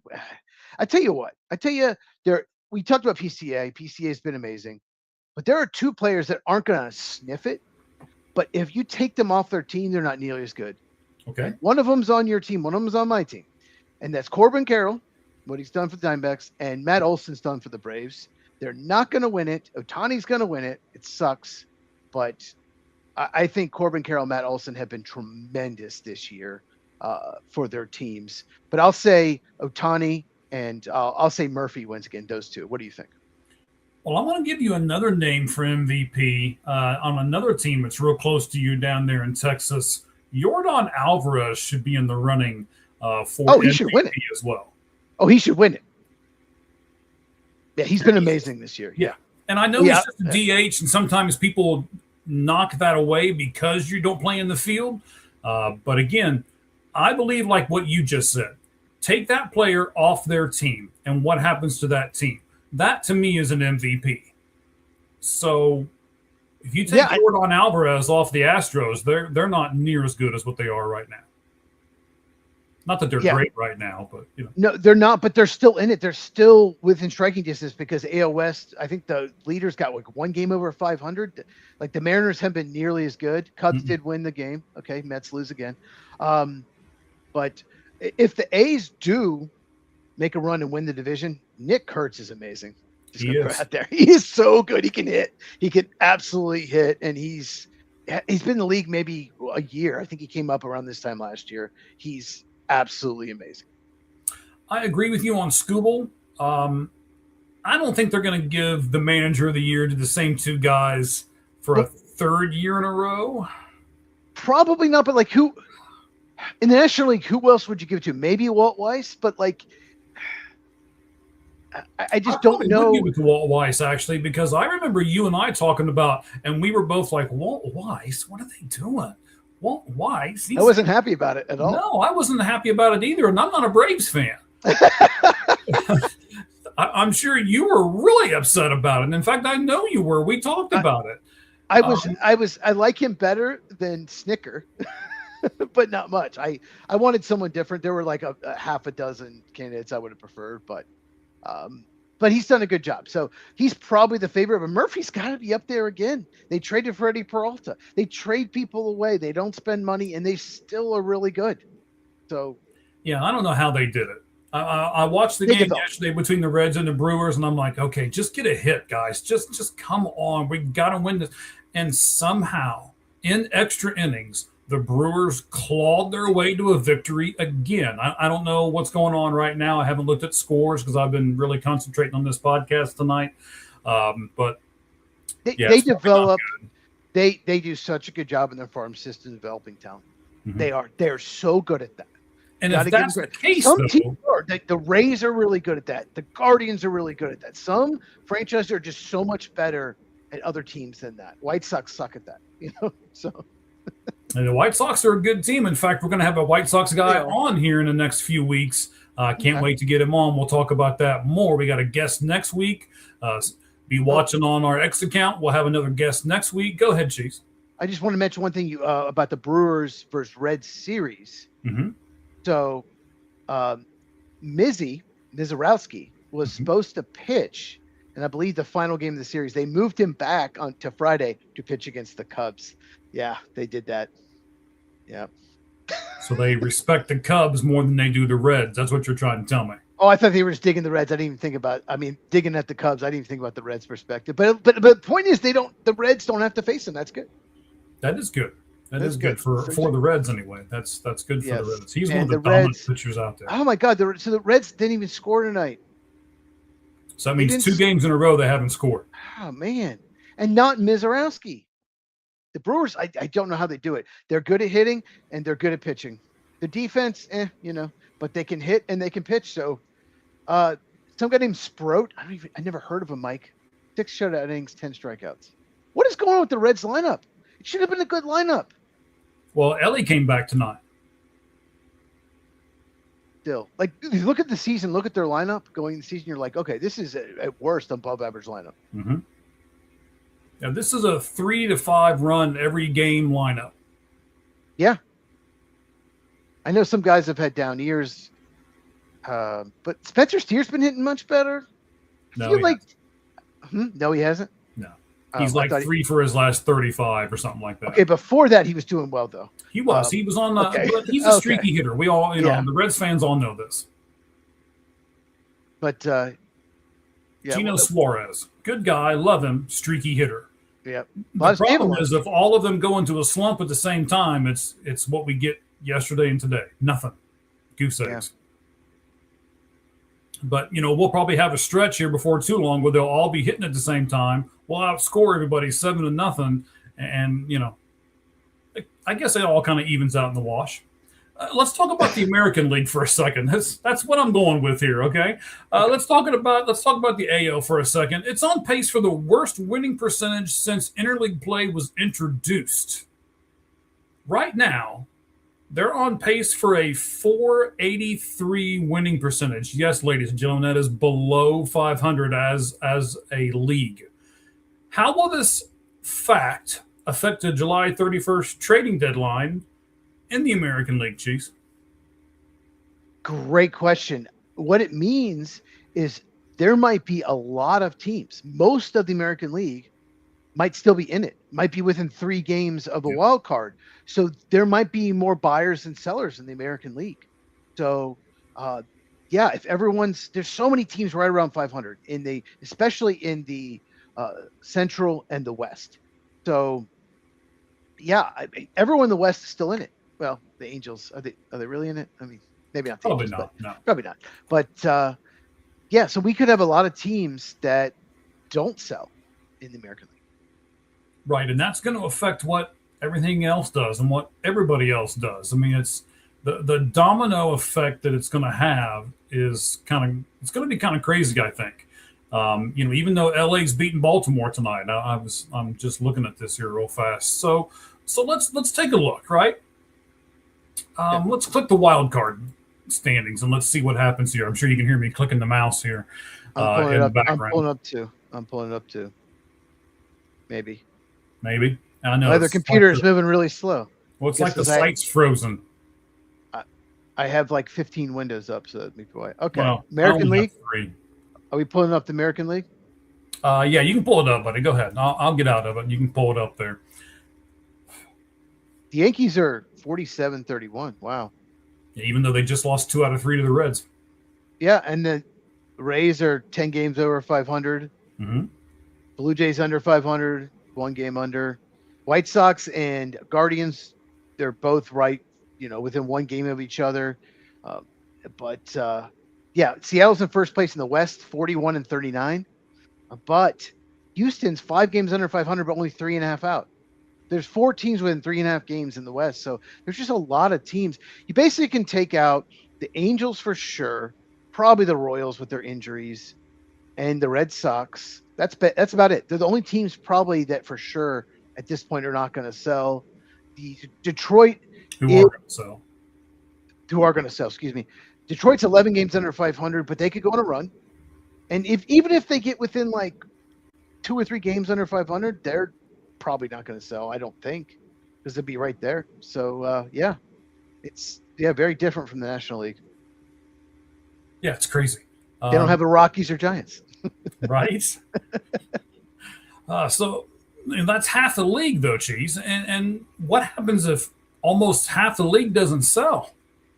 I mean, that'll make what they get for the players go up. That will make all of these players so much harder to get a hold of. I think teams will try to strike early.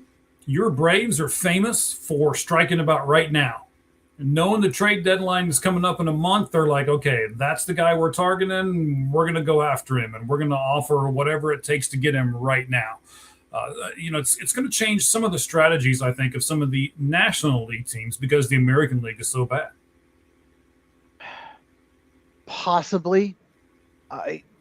When they added more playoff teams, it's become more of a seller's market because more teams are in it toward the end.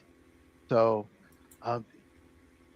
which could lead to more tanking, unfortunately. But yeah, I think since more teams are in it, do you remember? I mean, of course you remember, duh. But when I was a kid, I'm the old guy. 4 teams made it in each league. 4 teams. So eight of the 30 teams made the playoffs. So there was a lot. It was much more of a buyer's market, and now it's much more of a seller's market because 14 teams, I believe, right? Is it 14 teams? Yeah, make the postseason. So yeah, 7 in each league. Yep. The Giants one year in the 90s won 103 games and missed the playoffs because the Braves beat them by a game. So it's very different now. Now you can win 86 games and get in no problem in a wild card. Yeah, let's look at our third question before we get to batting cleanup, presented by ForwardFan.com, of course, one of our great sponsors. We got more. I didn't put anything in today. I was working on some other stuff. We will make sure we get a lot of these sponsorships and stuff going. In fact, we're looking at maybe even getting 1 or 2 more. So I said it earlier. I was not joking whatsoever. The Lights Out Sports podcast and All Gloves Off Sports Media in general is growing by leaps and bounds. We're adding people to our sports media network and everything. So just stick with us, ladies and gentlemen. You'll get some great sports content if you don't already have some, or from Cheese and I, but you'll get some more. We got a Denver podcast coming. We got Sirhan, the guy who hosted the show a couple of weeks ago. He's going to start doing his show over here with us. So we got a bunch of stuff coming, and it's just going to keep adding to what we're doing. Let's talk about the ABS challenge system, Cheese. I got some interesting stats. You know how I am with stats, and I had some time to kind of sit and grab some. So there have been 4.2 challenges per game this season, with a 53% overturn rate. So, Cheese, is ABS working, and is it good for the game?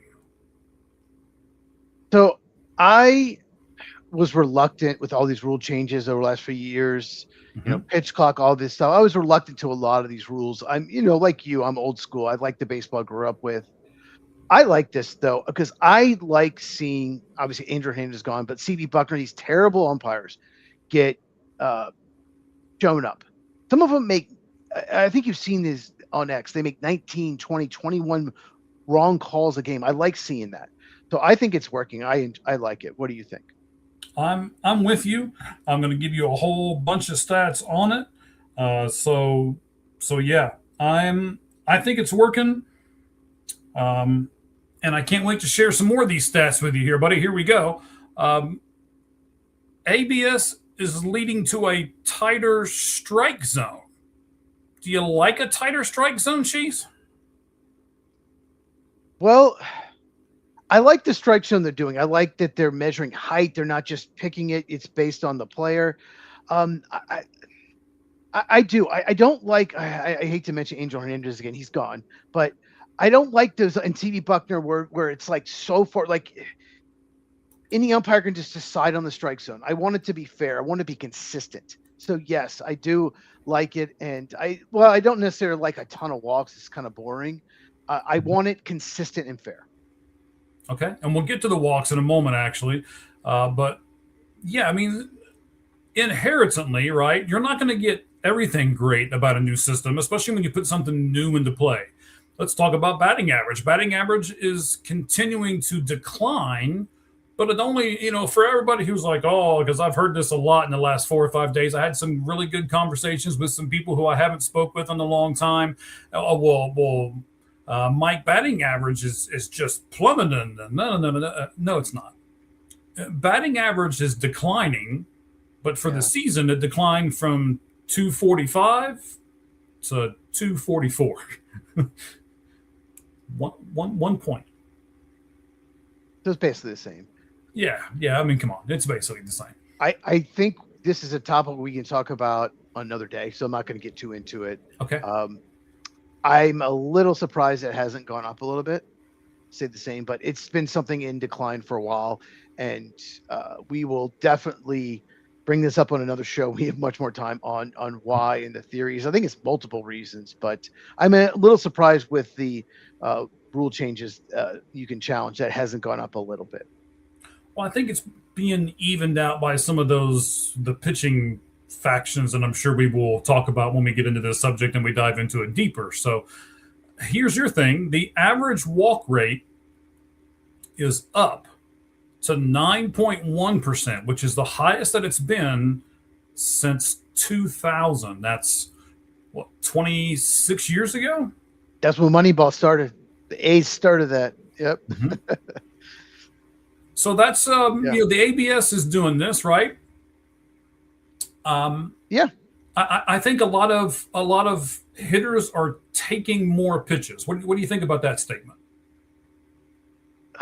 I think so, but I also think you can challenge bad pitches. So you watch a lot of baseball, so you've seen ones where they strike out and they tap their head and they review it. Oh no, wait, you walked instead. So I don't necessarily think, maybe a slight bit. I don't necessarily think it's necessarily taking more pitches. I think it's just umpires are having to be held accountable, so there's more walks. All right, so we've talked about a tighter strike zone. We went over batting average. The walk rate's up. What about the on-base percentage? Geez, it's actually, here we go. Maybe this will get you going. It's up. On-base percentage is up 5 points from 315 to 320 for the average hitter. We both like it when more people get on base, right? Yeah, I mean, it's. I honestly saw that set you sent it to me. I thought it'd be a little higher, but I think that whole 5% is the challenge system. I really do. I don't think there's any other. I think that's why it's up 5%. All right. So, here's my final thought for you. Let's wrap it up by saying this. If you were in charge of a review of the ABS system by Major League Baseball, would you change anything? One thing, only catchers and hitters can do it. No pitchers. Pitchers lose majority of the time, so it's just wasting time. So I would change it so only a catcher or a hitter can do it. What about you? I like that change because I think pitchers think all their pitches are strikes. Yep. So, and that's kind of inherently how everyone views it. Hi, how you doing? Hi. Sorry, we missed you. I haven't been looking at this screen. I've been doing a couple other things off on the side here for a moment, but we appreciate you. And my buddy Kevin said LFG. Hey, Kevin. Yes, he did earlier. I put it up there earlier. Oh, you did? Oh, okay, I missed it earlier. Okay, that's okay. You were having one of your spasms with me and Wayne going. Probably spasms. Yeah. Okay, that's a term. That's a term. Yeah. Mm-hmm. Yeah, it looked like your head was going to explode. So, Derek Jeter did it right. That's not my style. It's my lifestyle. So I was just freaked out. I just was like, no, that's not the way to do it. Monogamy is good. I understand what he was saying, right? He said, don't have a family until you're done with your career. That's what he was saying. But Derek Jeter was like every Hollywood actress he pretty much dated. He dated anyway, we could go off on this. Okay. It's just, wow. Cheese, do me a favor.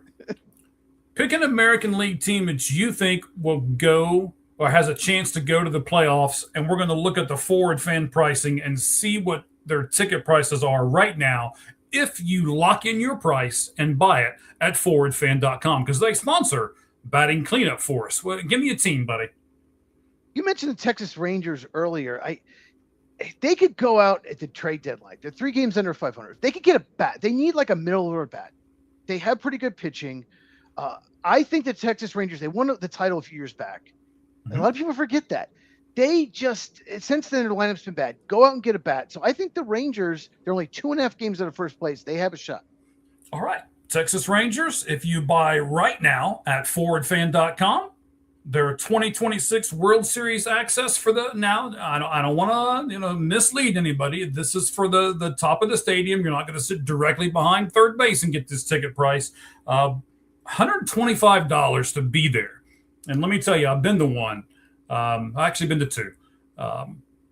Being there in that atmosphere is absolutely incredible. And the one of them that I was at was Texas and Arizona. So, yeah, being there is absolutely.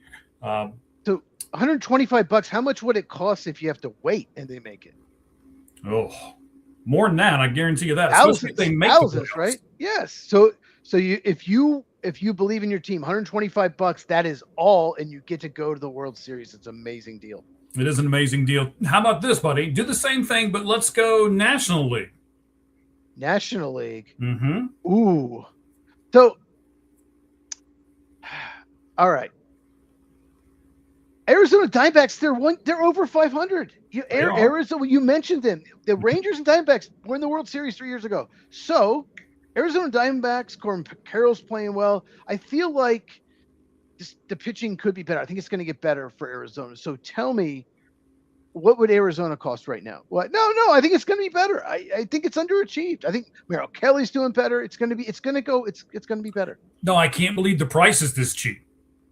That's what I put my head in my hand for. I'm looking at this going, I've got to do this. If I'm a real Diamondbacks fan, I've got to make this move. Like now, you can get World Series tickets for $100 bucks. $35. Wow. And they're one game out of the wild card. They're one game out of the playoffs. That's it. That's fantastic. ForwardFan.com, guys. Wow. That's where you go to. You lock in your price. You get it today, and you still get to go to the World Series if you believe in your team. I'm kind of wondering if I really believe in my team right now. I'm going to have to go over and do it myself. Again, it's ForwardFan.com. Go to their site at ForwardFanHQ on X as well. Great sponsor for the show. All right. So we're going to do batting cleanup. That's way. I honestly thought it was going to be 100. That's crazy. I know. So did I. It's like when I saw the price, I was like, no way. It's got to be. I even went out of it and went back into it just to make sure before I said something wrong. But yeah, that's what they say. $35 for Arizona Diamondback tickets to the World Series. Whew.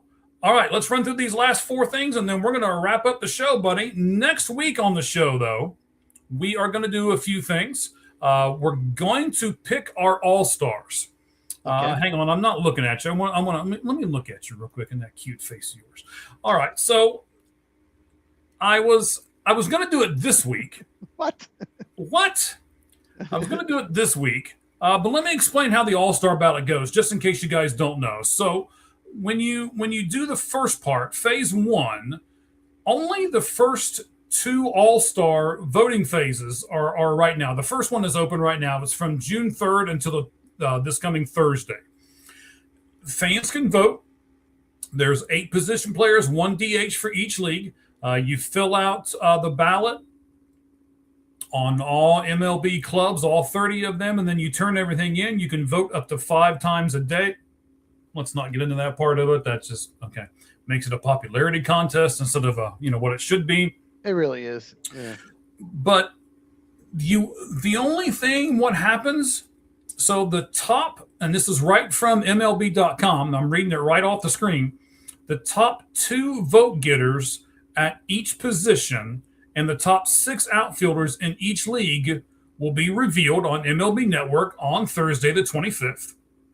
The overall leading vote getter in each league will receive an automatic spot into the team's starting lineup, while the other top vote getters will advance to phase 2. So here's what I really don't like about this, and the reason why we're not doing it right now, because it doesn't pay us to do it now. If you vote right now, guys, and I don't know how you feel about this, Cheese, I don't like this at all. There's only 2 people that are gonna make it in phase 1. Mm-hmm. It's the top 2 people in each. The top 2 vote getters will get a starting lineup spot. And then the rest of the people who are voted in just advance to the next round. What makes me want to vote in the first round? Just wait to the second round. Well, it's especially if someone's so far ahead, they're the one. Why vote? Why not just wait? Yep. Yeah. And what is, so if you finish second and you've had this amazing year, and in the second round, maybe you go through a little slump and then then you all of a sudden you even make the All-Star game. Don't like it. There's no perfect way. Some teams show up more than others, but there is going to be a perfect way, because you and I are going to discuss next week right here on 4 Pitch Talk how we would do the All-Star Game selection. I can't wait to get your opinions on this. I've already started writing mine up a little bit. Let a computer decide. The BCS computer, right? Sure. Sure. I think what I come up with is going to be a little different, and it's going to be interesting. I can't wait to get your context on it next week when we do it. So we're gonna tell everybody how we would do the All-Star Game selection process, and then we're going to actually do the selection process and tell you who we would pick as our starters, each position, 1 through 9, each league. That's next week, right here on the Lights Out Sports Podcast. But now we're doing batting cleanup presented by ForwardFan.com. So, Cheese, I don't know if you have seen this. We're going to pull up a picture of it here in about 2 seconds when I get to the right spot on the computer. But the... Oh, what is it here? I lost what the... I'm sorry. The 2026 Hall of Fame weekend hats have been revealed. I'm kind of a hat guy. Are you a hat guy, buddy? Now, I have such good hair, it would just cover this. All right, yeah, you can't be doing that, right? Yeah, so let me pull up the picture. Not a hat guy. There are the hats. Okay. I don't know. I kind of like them. I really like the Cincinnati Reds, the old style. That's not the script C, as people like to call it, but it's still the gray. Is that the gray one? The gray one. The gray one. That's cool. I like that one. Second row, second one down. I really like that one. The Phillies one looks boring and generic. Yeah, there's some of them that are just really cool. Like the Padres. I like the Padres one. Mm-hmm. What about like there's some logos like the Houston one really doesn't change. The very last one, last row, last down at the bottom, that's Washington Nationals where it says DC on it, and I don't know. No, it's terrible. Braves is just the colors, the difference, but it's pretty cool. I like that color. I do like the blue. I got to be honest with you, I have no idea which one's the Cubs. I have no clue. Hang on, I missed the Florida Marlins logo, the black Florida Marlins. Yeah, the Cubs is right above. Isn't that one the one that's right above the Cincinnati one? No, then that's terrible. That's terrible. That's so boring. I thought that was the White Sox. No, it might be. Do the Cubs even have one on here? Let us know in the comments. Arizona Diamondbacks. That was the Randy Johnson Diamondbacks. Mark Grace. So then, what's the hat? The first row, the very last one in the first row. Isn't that the White Sox one? First row at the end, the Mariners. No, at the bottom, down at the bottom. Oh, that's the Cubs. The bottom, the bottom with the little bear, the white bear. That's Cubs. That's. Oh, okay. Is that the white bear? Okay. That's a bear. That's a Cub. But still, it's a terrible hat. It's terrible. It's not good. What is that Detroit? Just a big white D. That's yeah. Is that Boston? The red. Some of these are just terrible, Mike. So yeah, I mean, like if you go in the order here, so let's see, Diamondbacks looks like Oakland A's, then Atlanta Braves, the Boston. One of them's Boston. One of them's not. Baltimore Orioles, maybe. Yeah. And terrible. Then your Cubs. I'm assuming then that you were right the first time that the C, the top one is White Sox. Yeah. Is the White Sox, then the Reds, then that's the Cleveland Guardians with their C. Colorado Rockies, Detroit, Houston. You'd think they put them in like alphabetical order or something. They are by city. Oh, okay. Yeah. You guys can look at the rest. What's the one to the left of the boring Phillies one, the white one with the stripes? I can't see what that symbol is. I believe it's the LA Dodgers, but it's Brooklyn. Oh, okay. Brooklyn Dodgers. Interesting. I mean, some of these I really like. Some of them I wouldn't wear to my funeral, but yeah. Let's plan Mike's funeral while we're at it. Yeah, why not? Why not? So, yeah, I just wanted to pull those up there, let everybody see them, see if they wanted to purchase some of those. I'm sure they're going to cost $4 a piece. Yeah. with a couple of zeros after them, after the 4. Yeah. Hats are getting ridiculously expensive. All right, the second one we always do four here, four kind of quick things as we wrap everything up here. This is Batting Cleanup presented by ForwardFan.com. Number 2, Byron Buxton became the second player in Twins history. Man, if I could trade for him, I would in a minute. But he's the second player in Twins history to hit 25 home runs before the All-Star break. Do you know who the first and only other player was to ever do it, Cheese? Justin Morneau? Torrey Hunter? No. Way before that. It's You better just tell me. okay. Harmon Killebrew did it. Yeah, I mean, I know. I mean, I've heard of him. I mean, he was. Yeah, I wouldn't have gotten that.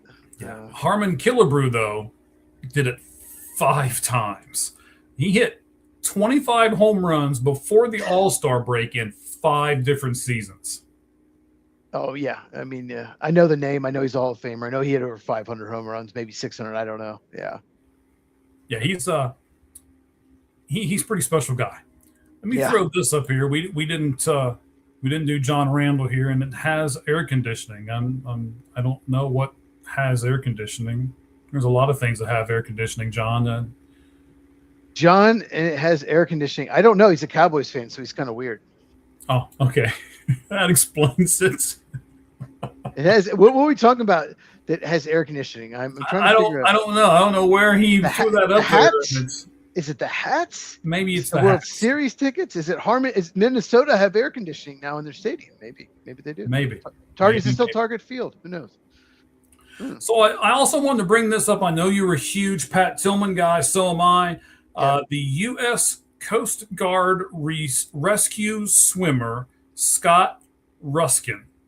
Maybe one of the only good things that ESPN is going to do. He's going to receive the Pat Tillman Award for his service at the ESPYs for saving 165 lives during the Camp Mystic flood. If you remember that big flood where everything just came rolling down in there on all that. Yep. Let me put him up here. That's the guy right there. I wanted to make sure we put a picture of him. U.S. Coast Guard rescue swimmer Scott Ruskin is going to get the Pat Tillman Award. What do you think about his service, and what do you think about the Pat Tillman Award, real quick, Cheese? I think it's amazing. I think it's well deserved. I remember reading about him. Hadn't thought about him since, but I love hearing that when you sent me the notes. And I don't love that ESPN picks Pat Tillman Award winner, but I love that there's an award. I think this is so well deserving. I'm very, very happy about this. This actually might make me watch at least part of the ESPYs. I don't think I've watched it in 10 or 12 years, but something like this. If I'm going to be that guy who says I'm not going to watch your program because of all these mistakes you've made, when you do something right, I feel like I'm kind of hypocritical if I don't watch it when I'm really happy about a guy like this getting an award like that. What do you think about that? I'm not going to watch it, but I will definitely watch the clip. On X, they'll put the clip of him, and I'm going to watch that, or I'll search it after. So, yeah, ESPN, I don't watch their shows. I will watch a sporting event on there. Obviously, if they have a baseball or football game on that I want to watch, I will watch. But yeah, I understand it. Absolutely. If you want to watch at least that segment, for sure. Right. So let me take the top off here because I know this next picture that I'm going to put up will be interrupted if I leave the top on there. So let's do that. The final thing we're doing here in MLB batting cleanup presented by ForwardFan.com is this.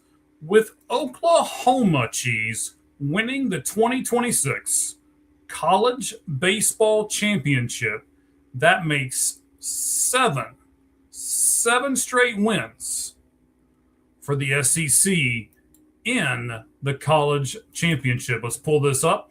So 7 straight and 8 of 9. I didn't know the 8 of 9 part. I knew the 7 straight. So, there's Oklahoma at the top.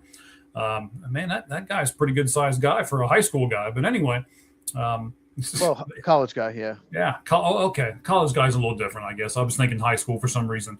So you've got, let me see if I can do this. LSU, Well, Oklahoma was the latest one, right? And then LSU wins it a lot. LSU somehow always seems to win like every 7-8 years. Yep. So they've won 2 of these. So LSU won, and then Tennessee, your spot there, buddy.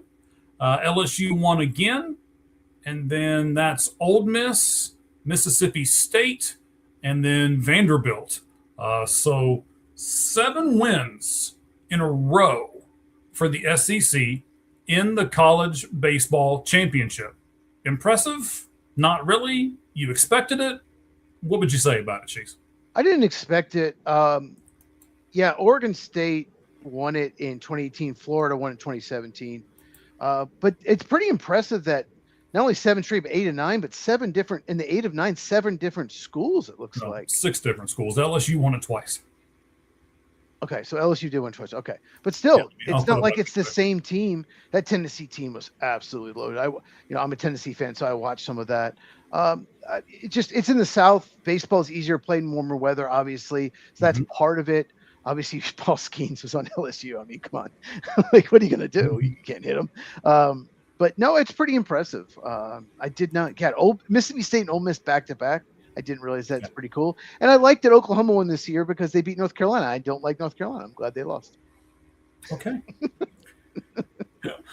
But it was. We gotta tick off a few more people in the world before we go. So all right, let's just make it the North Carolina people. I got one more stat for you on the College World. Sure, go ahead. Series. I saw this online. Almost every year, some of the best college players for the draft are at the College World Series. Something like half the college players taken the first round are in the College World Series. I'm not sure what list. I don't know if it's Baseball America or MLB.com or whatever. But 2 of the top 30 prospects for the draft were actually in the College World Series. A lot of the best prospects for the draft their team didn't make it. So we didn't have those like stud players and get drafted in the top 10. We only had 2 top 30 prospects in the College World Series. Just throwing that out there. It's very, very rare. I've got some stuff over on All Gloves Off Sports Media. You can give you a few more things that you can get from over there. An update on Emilio Pagan when he's coming back. Congratulations to 2 WWE superstars that just got married. What Jed Hoyer said about Justin Steele, I sent that to you. You want to talk about that for a second, the Cubs guy? It looks like he's not going to start when he comes back. He's just going to work out of the bullpen. Unfortunately, he had a setback. He was supposed to come back sometime in May, then June, and then now he didn't have the UCL tear. He had the other elbow injury of surgery, thoracic something. I can't remember, but it's unfortunate because the Cubs starting pitching hasn't been great this year, and they were counting on him. Who knew that Ben Brown would be their best starting pitcher? He has looked good too. He has looked good, but that's not good. That's not good. True. Kate Horton got hurt. Jamison Tyon was looking for somebody to step up, right? And he did that. He did, but a lot of Cubs fans were counting on Steele coming back and being the old Justin Steele. So, while it might help the bullpen, I think him not coming back as starter will definitely hurt their chances to be a contender. All right, a couple more things you can get over on our X account at All Gloves Off SM. The list of the longest tenured NBA players by one team. That's changed now because there was a trade yesterday in the NBA. And the last thing, you may want to talk about this for a moment too before we bid everybody adieu. Do the Rams have any plans to bring in a veteran backup quarterback? You can read a story that I linked over there on All Gloves Off SM. Before you if you want to talk about that, that's great. But how about tell us where we can find you, Cheese, over on social media and on YouTube. So YouTube is Football with Cheese, CHEEZ. That's what the logo looks like. And then on X, it's just Football Cheese without the with. So I am doing a whole series. I've been doing it all summer of the 5 biggest moves for every team in the offseason. So I'm doing the NFC North this week. I've done the Vikings on Monday. Today I did the Detroit Lions. Tomorrow is the Green Bay Packers. Yes. Thursday, Chicago Bears. And next week. Wait. Who's on Thursday? The Indiana Bears. The Bears. Indiana Bears. Yeah, there you go. I will talk about that in the video. And then next week, looking forward to this. I'm doing the AFC North, so I get to talk all about Mike's Bengals. I will look forward to that, buddy. I really, really will. I'm going to do that on Monday. I'm going to do that first. You do that first? Yes, in case you want to talk about next week's podcast. So I'm going to do the Bengals on Monday, then we'll see. I'll probably put the Browns for last because it's the Browns. Yeah, why? Nobody cares about them anyway, right? It's the Browns. It's the Browns. Yeah. All right, buddy. Anything you want to add to the show? No, this was fun. I look forward to talking more about the All-Star game and baseball in general. We got some stuff coming, specials coming. We might do more than just one show a week. We will talk more about that as we go. Right. So I want to thank Wayne for coming on with us from Anubis Sports. You can go over to his spot. You can go to @Anubis Sports on X as well. Just search it. It'll come up. And he did a really good job, even though he about made Cheese's head explode. No, it's okay. I like discussion. It's just, Mauricio Dubon, change the subject, just homered for the Braves. They take the lead over the Padres.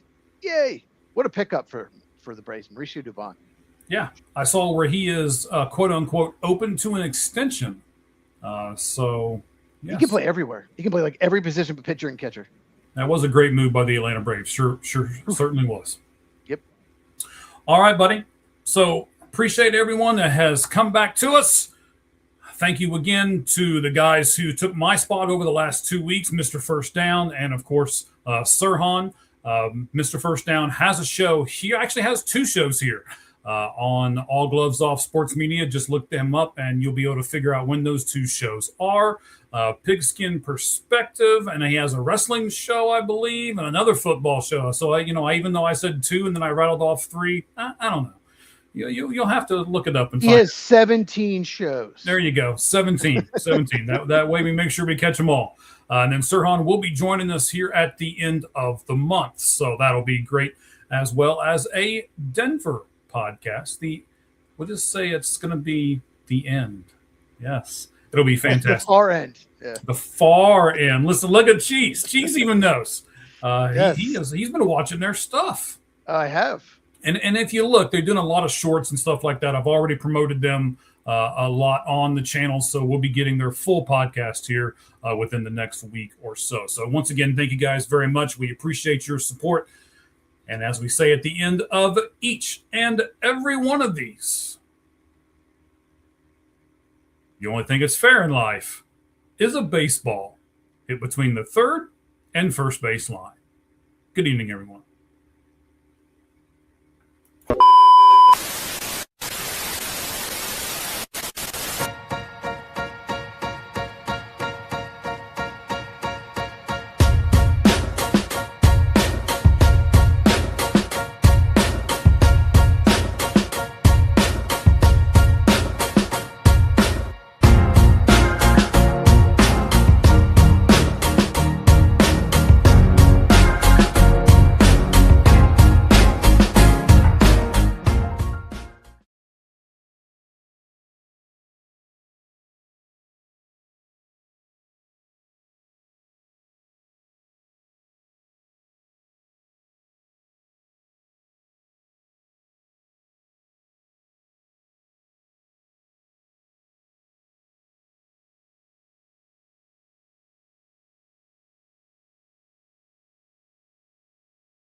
All right. Well, I can tell you that I do not like how StreamYard has changed everything. They've done a major update to their stuff since I started doing this. Maybe that's kind of what confused some of the other guys, too. You never explained the air conditioning thing. I'll have to text him and ask him. But if we ever talk about Cowboys, he wants to come on. He can come on whenever he wants, as long as you know who he is, and he's not going to say stupid crap. No, he doesn't have a channel or anything. He's not a podcaster, but he knows a lot about football. He's a big Cowboy fan. Okay. Like he can keep a conversation going and stuff. All right. So, that's a great question to ask you right at the moment. Do you like having these guests on in the first segment and then knocking them off? Or do you want to try to do, I don't know what I want to do yet, because I think bringing people on here gives us more eyes, because people who are their fans then watch this show because those guys are on this show. And That would be the main reason to do that. Yes. Correct. Yes. But I'm afraid if we do a show that is, what is going on? I don't know if we're still on the air or not, because the timer is still running in the background. Oh, I hope not. Oh, it says we are still live. Okay. Yeah, it says we're still live. Hi, everybody. Yes. Yes, we are still talking. Go sports. Sports are great. It says we're still live here. I know, but I can't. Hang on. So, how about them NBA draft players that we don't know? Name who's your favorite player that got drafted tonight? I don't know enough of them to. Boozer's son, I think. Carlos Boozer's son, I think, was in the draft. I think he ended up with